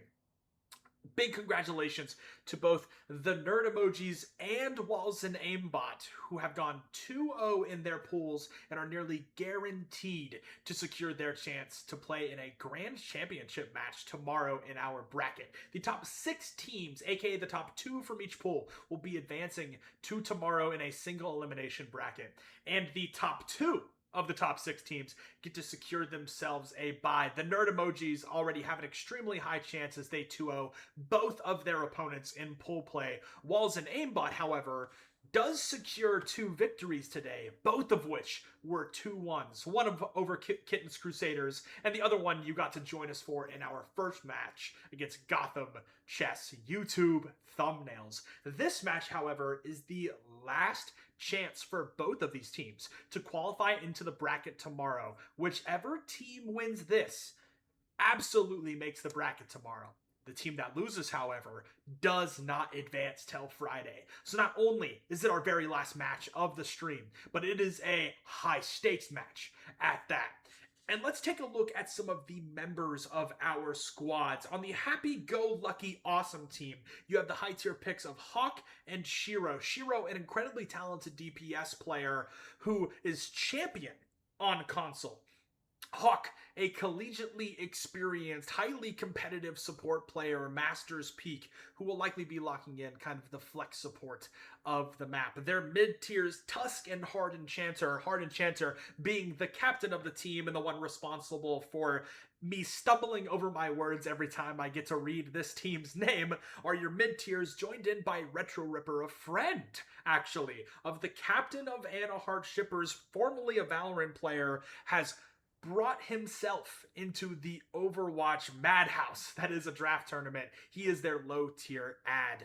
For Anna Heart Shippers, you have the high tiers of It's Daniel and actually a substitute. E-Man will not be joining us today. He unfortunately had work, but I believe is watching us as a supporter and a spectator. But Miss Fury will be taking their spot, a console GM support player. Their low tier High Priestess has been documenting their view and journey of their Overwatch matches that they have played, and that is honestly such a cool opportunity to go see. So if you want to look at High Priestess on Twitch, please feel free to do that. Their mid-tiers, Pandemonium and Ranger, who will be heading their team on the tank role, are ready to dominate. I need to switch over a little bit and handle some things within the team lobbies to make sure we do hero bans correctly and get our map pick. Our first map pick will be Ilios. And then you are going to get to see our final match of today. Again, a high-stakes match where loser goes home and winner still has a chance to win our $250 prize pool. So thank you for joining us today. I'm going to send you over to our waiting screen for just a little bit longer, and we're going to get our lobby set up and running.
now going into our very first match, again, of the last coverage of today in our pool play. Ilios is the home of this combat. We have the happy-go-lucky awesome team, currently winless today, against the also winless Anna Hart Shippers.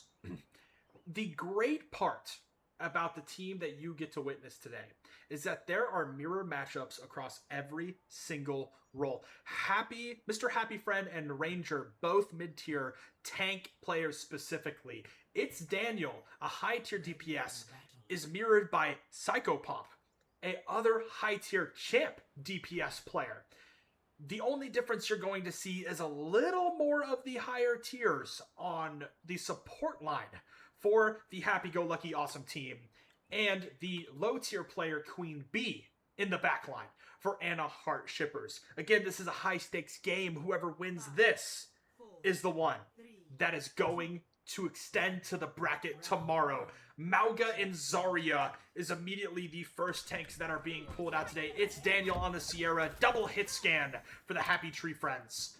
Queen Bee on the Alari, Tusk mirroring that. Miss Fury, however, on Juno, Hawk on the Baptiste. The Mauga able to give extreme pressure as long as this team chooses to play fast.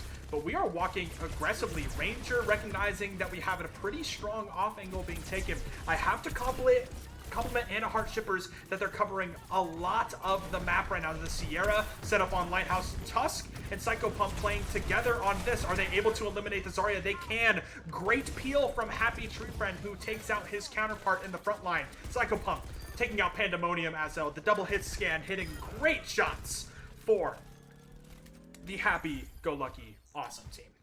Retro Ripper, however, has been extremely dedicated to learning the game. I absolutely love the amount of passion he has been giving in to perfecting his craft even as a new player. Luckily, I get a little bit of insight as Hawk is my fiance. We get married in single-digit number of days. Currently from today, actually, and then of course after the duration of this tournament, and he has been absolute locked in. He challenges his friend Daniel to no resolve. Psychopomp, however, is almost on a dead eye, takes out Pandemonium with a very nice headshot. Daniel in extreme trouble. Very difficult for your supports to get there while you're separated on that high ground. If I'm Happy Tree Friend, I'm wanting to walk. Very good discipline. Don't shoot at the bubbled Zarya. Make sure to take that in out as quickly as possible. The Alari pylon healing him up, and Happy Tree Friend is extending for the aggression. A dominant performance from a high damage double hit scan duo. That is truly what we're seeing here.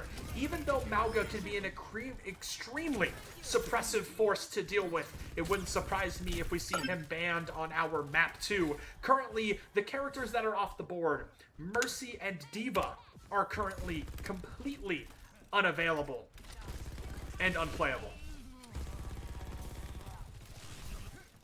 Psychopump with the Deadeye online. You're probably going to see him play very far back, looking to get value from that. Could also use it from the reload. He chooses to pop it, a nice little zoning out. No one's going to walk into that. Once that skull fills on your screen, you are instantly dead.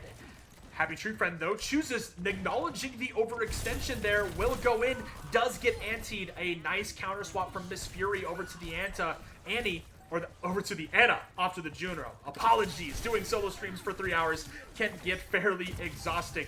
95% on the board, and finally some progress for Anna Hart Shippers. Really nice work from Happy-Go-Lucky Awesome Team. This is in one fight territory. The Alari Ultimate Captive Son online. Hawk has a garage door, not really a window, available where double healing and double damage will go out of it. Extends pretty far to get that off. Only hits one who's able to bubble stuff, and we don't see a touch from Anna Hart Shippers. Ranger doesn't go to the objective. A little bit of a story for you all, because I have to use the lingo as it's a classic in the Overwatch community, but in very early esports days, there was a team called Cloud9 Esports, a major esports organization in the competitive gaming world, and they were the first ones to leave an objective after winning a team fight and forgetting to touch it, resulting in a map loss. And since 2016, when this occurred, us Overwatch players for 10 years have endowed this terminology as when you forget to touch the objective, which is the whole goal of the game, it is indeed a C9. Miss Fury stays over on the Ana. The anti extremely powerful for Mr. Happy Friend's overheal ability that he has. That anti will be going out right when you see Mauga glow into like this orange form. That's probably when you're going to see him getting anti, because that's when he's getting lifesteal from his bullets. It's Daniel really extended onto the lighthouse here. I imagine Mr. Happy Friend is looking for anything to go off of, and Psycho Pump opens the door for him to get aggressive, but he chooses not to, noticing that I need to play the objective, not chase for kills. Psycho Pump, however, he wants the eliminations. He wants to pad his stats, and let's take a look at those now. 12-1 from one of the 3 champion players in the bracket. Psycho Pump, 5,400 damage on your screen, followed by Mr. Happy Friend at 3,000, healing a bit lackluster from the side of Ana Heart Shippers, needing to keep their team alive and play closer together. 11% now. The Deadeye is already built at 10% on the objective. We do charge this ult extremely quickly. A nice flashbang, however, does grab the health back and has an Ana to help. This is an extremely aggressive duel with no support help. Luckily gets saved by their Baptiste. The M-More does come out. Is he able to find one and open this up? 50 health, flashbang comes out. Pandemonium low, a very nice pylon from Queen Bee. It's obvious that even though they're learning the game, they've picked up a few skills here and there. Miss Fury does have the nano boost online and gets the first elimination of this team fight. Queen Bee does fall, misses the sleep dart, and that is the difference between life and death. Psycho Pump and Retro Ripper are the DPS duo that dominates this game. But It's Daniel knows I was about to compliment his counterparts and takes it into his own hands. He finds one. Can he find another? He finds 3. Is he able to take out the Olari? He decides he'd like to take a cliff jump off the map first. Almost winning that fight for his team. A nice 3K from It's Daniel, but dips out a little too early. Mr. Happy Friend, 50% on a cage. Psycho Pump with another Deadeye. Chose not to pop it from last fight. Hawk, closest to the support ults, other than Miss Fury, who has already built a nano here. 75%, a dominant showing from the happy-go-lucky awesome team, recognizing that Psycho Pump might be a bit out of position, uses the coach gun to relocate himself to the high ground. His team should be able to help him effectively there. Ranger switches over to the Hazard, a bit of a risky change against the Mauga as he can light you up. A missed sleep dart as well. 5%. Do not give yourself another C9 Ana Hearts, and they won't make that mistake again. Ranger has to sacrifice his life for a touch. Daniel follows shortly after. Miss Fury is in the train back to the spawn door, and this will be a map 1 take for the happy-go-lucky awesome team. Excellent work from both teams, however, but the biggest difference that I was seeing was truly our low-tier players bringing the thunder. Retro Ripper having a 7-2 performance, having a similar, better KD ratio actually, than It's Daniel, a high-tier DPS player and captain of his team, where Psycho Pump is 18-2 with 8,000 damage. Truly an incredible showing from him as well. I also have to point out some key differences within the support line.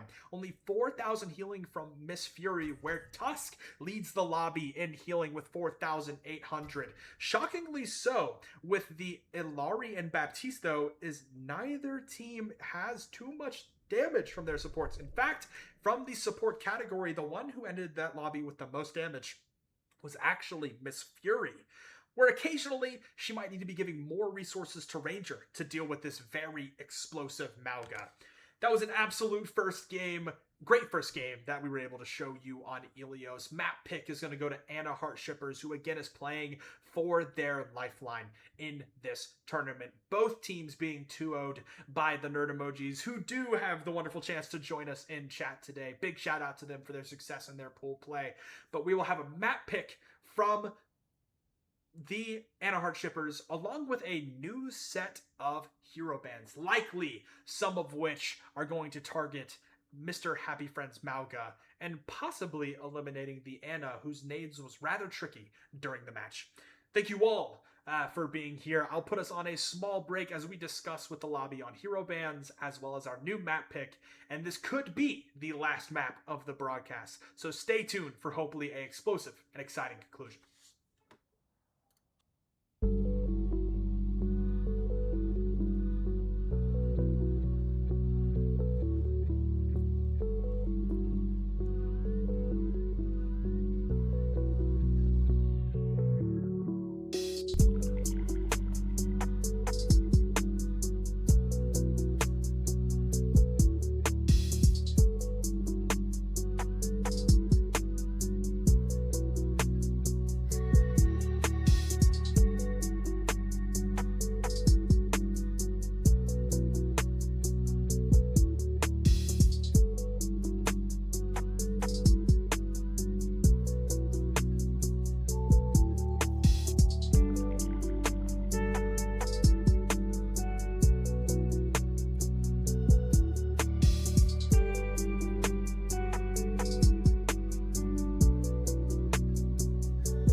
It is with absolute privilege that we get to take to a map 2 King's Row, commonly called Scrim's Row for those players who have been playing competitive Overwatch for a very long time. This is an absolute fan favorite map. People have fallen in love with the competitive side of the game right here in London on King's Row. The happy-go-lucky awesome team, a dominant performance on Ilios. And is that going to keep the momentum in their favor against a still extremely capable Anaheart team? Some adjustments on the side of the compositions. The bans that you are going to see for this map are Mauga and Hazard for the tank line, and Orisa Mirror will be occurring here on KR. And Sojourn has been eliminated from play. So we're going to see a lot more comfortable picks open up. Still the Ilari Baptiste backline going to be used by the happy-go-lucky awesome team. They are now on your right as they chose to attack first. Retro Ripper and Psycho Pump. Psycho Pump, though, is on the Widowmaker. And we'll try to be opening this with a opening pickup, hopefully. It's Daniel, immediately does eliminate Tusk's Pylon. That will be on a cooldown for a little bit. Pandemonium on the Venture. Doesn't have to deal with the Cassidy flashbang at this point anymore. Some nice headshots onto Ranger. Does fall low, but not enough to one-shot kill. Mr. Happy Friend extends too far into the other team, and it costs him his life. It's Daniel. Will take out 2 in response. Not able to find much from the Widowmaker high ground, as this team does need to walk aggressively. Venture, not in the former glory that they used to be within the Overwatch cast, has been nerfed substantially since the game's release. And because of that, they still have some excellent survivability, but their damage can be lacking. But they do control space exceptionally well, as It's Daniel tucks in his corner, choosing to take the duel with Psycho Pump. Retro Ripper, however, falls extremely low. Does get put up, however, as the team chooses not to engage. Both teams with the pocketed Cass for Anaheart shippers. Psycho Pump, though, is going to take this duel as you see him creep up the stairs, and he gets his, winning the one against the Cassidy Mirror. Both DPS are now in, making space now. Ranger falls exceptionally low. Pylon still up. Both DPS now at Baptiste and Retro Ranger have high ground here on King's Row. A very powerful high ground. Pandemonium doesn't make sure that it's an absolute team wipe, but at the end of the day, this point will be captured for the happy-go-lucky awesome team. 2 minutes still in the bank. They're going to gain a little bit extra from capturing this point. If you haven't seen the hybrid format before, but you haven't seen it on stream at least, in the hybrid format, we actually capture an objective and then push the. It's Daniel winning the one against the champion hit scan player, Psycho Pump. Nice double dink headshot from him. That's got to have him feeling good and confident about his skills. He's going to take out both DPS, actually. No mercy pocket needed. This is likely going to be a stopped fight for the happy-go-lucky awesome team. Don't extend, Daniel, though. Take your lickings and leave. Queen Bee does end up following. That's where the low-tier play can be difficult. You have to understand that we are going to be aggressive when you fall below critical health. Nice shots from Daniel, however. Another duel does occur. Both DPS stuck within that room, and Daniel gets out. Miss Fury is going to take out Tusk's Pylon. Ranger and Orisa ultimate online. The cart progresses as no blows are exchanged. Pandemonium does find Tusk. Nice bow supports now dead. A great window from Miss Fury to keep this fight in their favor. Retro Ripper will be falling to the Gatling gun of Ranger. And Mr. Happy Friend is going to pop the Orisa. A little bit of a hero play common amongst the less experienced players within Overwatch. Sometimes you go for the highlight moments, and especially Orisa isn't as tanky as she looks when she is ulting when 5 opponents are staring you down. Psycho Pump does have the Deadeye online. Hawk with the window. Pandemonium is able to rip the earth from the ground with their ultimate, as It's Daniel will be mirroring the Deadeye. Ranger does have his ultimate up. Do we have a javelin for this? We do. Does miss, but no one falls.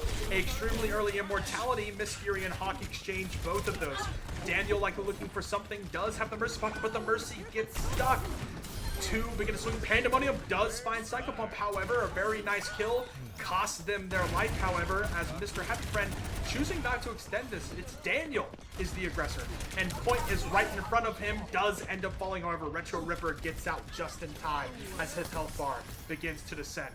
looking for possibly a window here. This would be an excellent stagger if it can secure eliminations. The immortality does come out and unfortunately unable to secure any staggering kills. Again, if you weren't here for our previous stream, when you see the lingo stagger, that means that someone has been eliminated either vastly after the fight is done or vastly before the fight has begun. It essentially gives you a huge man advantage in a fight early instead of finishing one. Tusk is going to find Miss Fury with the captive son, but is the only support alive.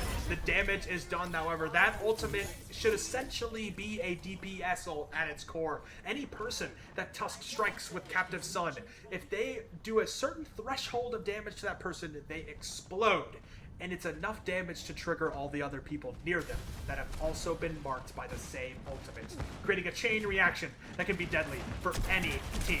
Queen Bee does have the Valkyrie online. Ranger still choosing to hold on to this Orisa ultimate. Mr. Happy Friend will have his online very shortly. Psychopomp will have the Deadeye online. Retro Ripper used the bomb, unfortunately misses the dynamite. That's okay. Bad time to go to the stream. Psychopomp looking to hopefully get this Deadeye online, but doesn't need to. They have the man advantage already. Looking for Javelin to go out. Some nice headshots. Immor does come out, but this is going to be a cleanup crew for the happy-go-lucky awesome team. Can they find It's Daniel, team captain for Anahart, who is stuck in spawn? They do not. Great shots from It's Daniel, trading blows with one of the better players in our competition as he stays alive. Retro Ripper unfortunately falls off the map. Ranger not able to find much either. Pandemonium now on the Genji, opening this up, and a lot of ultimates used out of spawn. 4 popped necessarily. Pandemonium is on the Genji, didn't have an ultimate to use, so 3 used the Valkyrie, Deadeye, and the Orisa ultimate. Retro Ripper is going to opt over to the Bastion now. A little curious why they did that while Genji was on the field. Genji has a powerful deflect ability that as Bastion goes into his turret form and lays out a bunch of damage, can really come to bite you if you are not disciplined to handle it. It's Daniel finds Hawk in rotation. A huge kill, a high tier support is now off the board. And they're pushing this. Pandemonium gets the dash reset, hoping to find Tusk as well. Does he survive this? Takes the health pack, and nice job by Pandemonium. One of the more exciting characters in the Overwatch cast. Miss Fury, window online, likely going to pop that in transition right in front of Mr. Happy Friend's face. Psychopomp still holding on to the Deadeye, a window of their own being left by Hawk. They do have to check Pandemonium. They cannot let him sit in this hallway whenever he wants. The window does get popped really forward, however. That has to be a little bit of a misplay. Does happen, but still rough. They won't be able to use that to push their advantage, but it doesn't matter. Anahart is still going to give them space purely off of the window's existence. As Psychopomp, extremely aggressive angle in front of 4 people, does get the Immor, however. If he doesn't get that, that certainly would cost him his life. Pandemonium falls. Nice shots from Hawk. It's Daniel finds Retro, however, a 4v4. Tusk past the captain's son. Can he find anything from it? It appears not has to save his own life. Psychopomp leads the charge, however. Ranger does blow up. We finally get that Deadeye from Psychopomp. Not able to find much, but it is a rather lackluster ultimate. It's Daniel. Res on the left side of your screen, and Ranger eliminates Tusk. A Genji blade is popped. Will he be able to find anything? He finds one, but does fall to Retro Ripper as he stands on the other side of the turret. And they're pushing the objective. Do they touch? They do not touch yet again. A fight that could have gone in favor of Anahart. Yet again, they forget the objective of the map. Push the payload to the end. I do want to point out something that is rather interesting within these teams. Queen Bee is new. Miss Fury has some Overwatch experience, but I know Ranger plays quite a bit of Overwatch, and It's Daniel, the captain of the team and likely a vocal player in their team communication, I believe is more of a Valorant player at his core. I do think that makes a little bit of a difference when it comes to the objectives of the game, where Valorant is more of a man versus man, player on player advantage type game. Overwatch adds an additional element where it isn't just planting a spike, but something big that a lot of people miss because it should be so incredibly obvious. A Orisa mirror is no longer on the board. Ranger goes over to the Zarya as we get our first look on stats for the game. It's Daniel 18-4, Pandemonium on the Genji 14-7. Daniel with nearly 11,000 damage in this lobby. Psycho Pump really getting punished for his aggression in a much better way here on King's Row. 17-6 is dying slightly too much. He needs to rely on his mechanics to continue to do what he did on Ilios, and doesn't need to be off-angling, especially when a Mercy is on the board. Miss Fury, an incredible amount of healing, 11k. Mr. Happy Friend, 14-4, beating out Rangers, 11-4.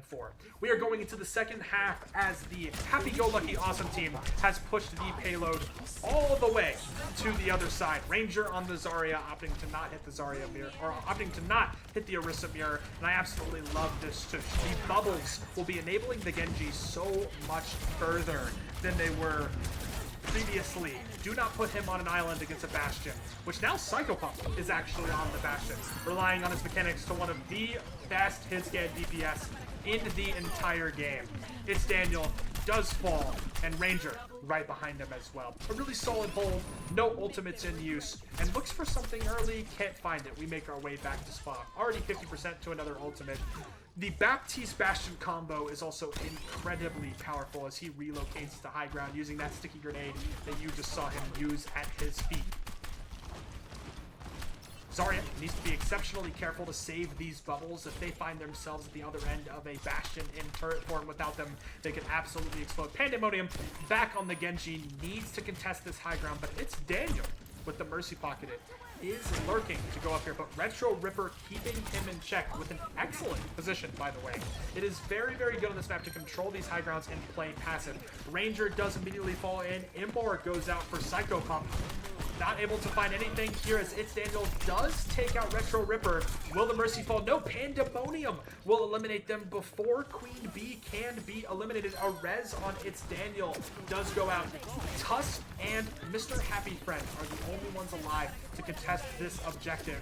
If I am in a heart, I'm trying to finish this as quick as possible. The slower you play, the more you allow the respawns to get back as Hawk joins the fray. Right above Tusk's head, however, is It's Daniel with a Deadeye. Hawk, the immortality goes out and will be falling probably shortly after. But Psycho Pump does equalize, eliminating two. A ring around the rosy does not go in favor of Hawk, however, as Ranger pushes on the initiative, killing the rest of the team with a solo Retro Ripper to attempt to be a hero. A Genji in his face, and likely joining them in spawn shortly after.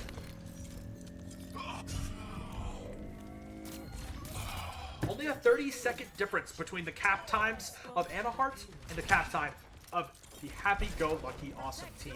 Blade online for Pandemonium. Psycho Pump with the Bastion artillery strike. Hawk with a window. Some powerful ultimates available. Mr. Happy Friend will likely engage with this whole Retro Ripper, though, falls off the map. That is somewhere some of the inexperience in the game can hurt you, as in their spawn, there is a pit that if you don't know is there, you can sometimes stumble upon it on accident.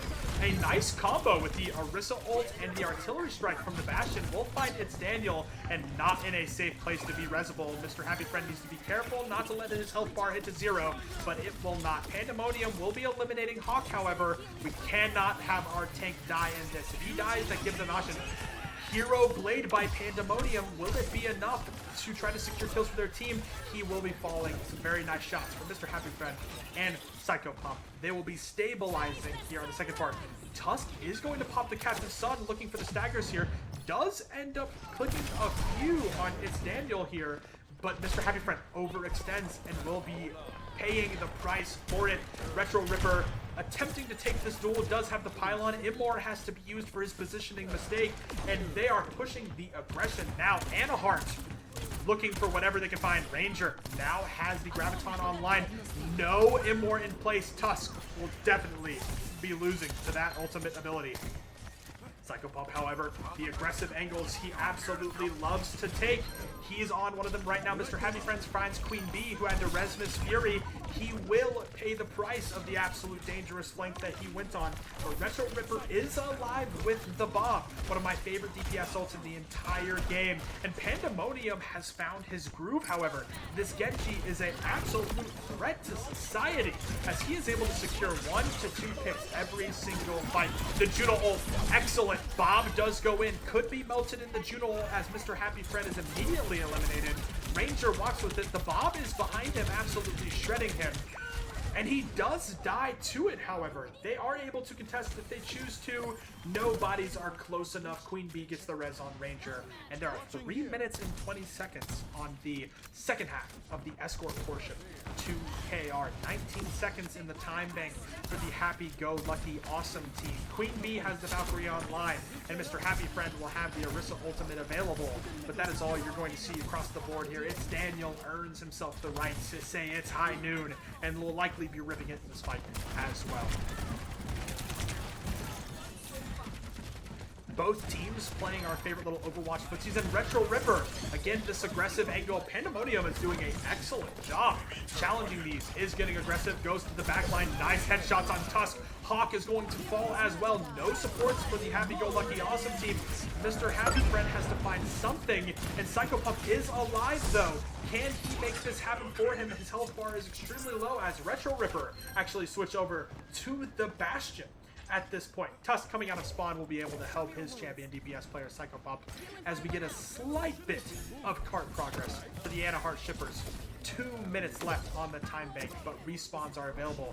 Queen Bee extremely low, not able to finish off that kill, unable to keep Psycho Pump alive too. The blade comes out, he finds one. Can he find another? Orisa has a lot more health than a Baptiste buddy, but he can do it without the ultimate himself. Retro Ripper on the high ground will likely fall to him, as well as Pandemonium is the player who stands out. 2 minutes and 36 seconds on the time bank, getting a gift of 40 seconds as each team is minimum required to have a minute to attack as we go into overtime on map 2 in Kings Row. Taking a look at our stats here, Pandemonium is the one who stands out, 33 and 10 with 10,000 damage. If you are in this stream and you are below the rank of Diamond, I'm going to speak some absolute truth to you today. And that damage is not everything in the game. It truly is not. And this is a perfect example of what makes an effective DPS player. It's securing eliminations as effectively as humanly possible. 10,000 damage on 33 elims with lots of final blows is a significantly better stat line than just 2 less elims and 9,000 more damage. All the damage you do that doesn't result in a elimination charges your ultimate and both support ultimates on the other team. The happy-go-lucky awesome team, 31 and 10, is Psycho Pump having to pick up the slack of a struggling Retro Ripper who is 8 and 11 with 9,000 damage on the Ashe. They have to get him activated to handle the dynamic DPS duo of It's Daniel and Pandemonium. As we get a first look at our compositions, the Zarya is where Ranger stays. Mr. Happy Friend is on the Orisa. Retro Ripper on the Bastion. The Genji Pandemonium will continue to cause problems. A nice organized rotation, however. Tusk is now on the Lucio. They're opting to play this much faster this time. If we can get in their team space, we can be much more effective. Be careful, Tusk. You almost fall to that, but Miss Fury will take you out with the missiles. Psycho Pump is going to find 2 kills of his own that are definitely more valuable. The high-tier DPS and his Mercy Pocket immediately fall down. A man advantage still for the happy-go-lucky awesome team, as the only elimination is their Lucio, and he's pretty fast, guys. He'll be getting back quickly. Hawk needs to be careful as the Genji is on the prowl. Drops for his team, but can't get much assistance as their other support was dead. Retro Ripper also falling. Queen Bee likely able to get the res here. Ranger, the lone soul who is contesting this objective, pays the price on the other end of a gun of Psycho Pump. Pandemonium on the Genji does get back. They have to contest him in the backline here as Tusk is in trouble. Nice headshots and a dash reset, and we only have a third of the capture points for the happy-go-lucky awesome team. 42%, a little bit over if you pass your math classes, and that is the number that Anahart Shippers has to match to put this into a map 3 situation. It is with absolute joy that the likelihood of going to a map 3 is exceptionally high, and what better way to end our series of matches with the closest one that we could possibly get to, a 2-1 to start the day, and it's looking like one team will be crowned a winner in a 2-1 in this series as well. But never say never, as a young Bieber used to say. They could full hold of this team for 2 minutes and 36 seconds. Any changes occur, and they do. We have a Ramatra after Mr. Happy Friend instead of the Orisa. No changes truly from Anna Hart shippers, which is not surprising necessarily as it's been working so well. But this player right here has been the difference maker on King's Row. Pandemonium will likely not be able to play the Genji again come map 3. 40 in 10 with 12,000 damage is what he is putting on the board today, ladies and gentlemen. And Miss Fury with 18,000 healing in 15 minutes, having to do a lot of work where Queen Bee has been mercy pocketing. It's Daniel and not Pandemonium. Will they be able to take this map 2 of KR? 2.5 minutes on the time bank is quite a bit to build ultimates and use them effectively. The bubble goes out on Pandemonium looking for something. Turret form immediately used by Retro Ripper. A little early, wanted the team to walk in there. You do have It's Daniel and Pandemonium on a little bit of a flank here as Daniel is checked. Likely by Psychopomp playing on top here with his Baptiste. Happy Tree Friend does find Queen Bee lost in rotation. They have to give this high ground. And if the Happy-Go-Lucky Awesome team chooses to be aggressive here, they would absolutely find a lurking Pandemonium sitting right next to them. A sneaky guy, likely king of his hide-and-seek games within his family or close friend group. He is set up nicely here. Pylon likely going to be broken as a result. Psychopomp looks for something. The Mega is grabbed. Very, very good map awareness from him. Deflect out, however. Ranger looking for a bubble, and it does. It's Daniel does find Tusk. That's the opening that they needed. A support kill is the most valuable thing you could possibly give. Mr. Happy Friend, though, does find It's Daniel. A bubbled Genji on top of your turreted Bastion is not what you want to see, as Mr. Happy Friend is left alone. Psychopomp having to put on some mechanical prowess here if he wants this team to win. It's Hawk that takes out Pandemonium, winning the duel. Miss Fury falls extremely low to that silver bullet, but barely escapes with their life. And we are holding this King's Row map. It's Daniel with the high noon, mirrored by Psychopomp. Annihilation, one of the best tank ultimates in the game for Mr. Happy Friend on the Ramatra. If he is in a certain radius of everyone around him, it extends the duration of the ult so long it could last for 20 whole seconds if he does this carefully. They're in a great position to do this, but they have to keep Psychopomp alive. You cannot use this ultimate to keep your team at bay. Ranger, a really slow Graviton Surge. They don't have to worry about that. He does fall low. Has to use the personal bubble. Juno ultimate is about to come online. It's Daniel does find Retro Ripper. High Noon takes out Pandemonium. Happy Tree Friend pops the ultimate. 30 seconds left on this map, but they're investing a lot. They're going to have enough time to touch this. That is an error from Mr. Happy Friend. If he saves that, he gets it for the contested last touch, but they will no longer have one of the best tank ults in the game. They have to rely on a window where a Genji Deflect could be sitting behind it, and a Retro Ripper Bastion artillery strike to hopefully get any kills again. But they have a Deadeye and a Juno ultimate online. A Blade coming up close. This is going to be a hard fight to handle as it's popped. Do they realize that there is? Retro Ripper takes out It's Daniel. 1-0 off the board. Pandemonium close to a Genji Blade. Psychopomp is going to take out 2, however. Make it 3. He's the lone soldier on this objective. Gets touched. Falls immediately after. It's Queen Bee, the low-tier Mercy player, to touch, and the Happy-Go-Lucky Awesome team holds KR for 2.5 minutes to secure a 2-0 win in a dire situation and earns them a spot within the bracket. An excellent showing from two great competitive rosters. Anna Hart Shippers is unfortunately sent packing and will not be joining us on Friday, where Psychopomp, with a well-deserved play of the game, cleans up a overtime fight. A look at the stats. Psychopomp, our MVP of the match, with 45 and 11 eliminations. Mr. Happy Friend flexing over the Ramatra, 39 and 10 with 16,000 damage. Absolutely, the front line makes a huge difference in what happens in Overwatch, and Ranger was feeling the pressure. An absolute great job from both teams within this match.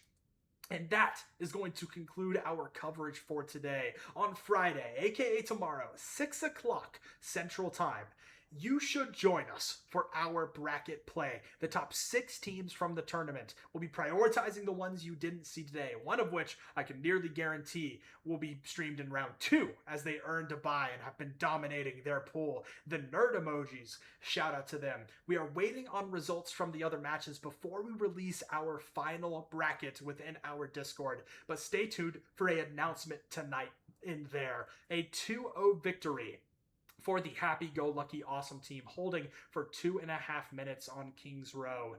There were a few misplays that you would expect to happen in a tournament like this of great high tier players, the average medium tier, and low tier players just trying to find their way in a competitive setting. And that's the beauty of what we get to see here. It's not a pro league tournament. It's not something of a team where you scrim every single day and it's a matter of synchronicities and great macro and great micro. It is how can your team come together as five of dramatically different skill levels and still excel. My name is Avid Ryan. It's been an absolute pleasure to be able to provide this coverage for you, and I will be seeing you back here at 6 o'clock tomorrow as we continue to display some of these powerhouse teams and just how dominant that they can be. Have a fantastic rest of your night. I'll be talking to you soon.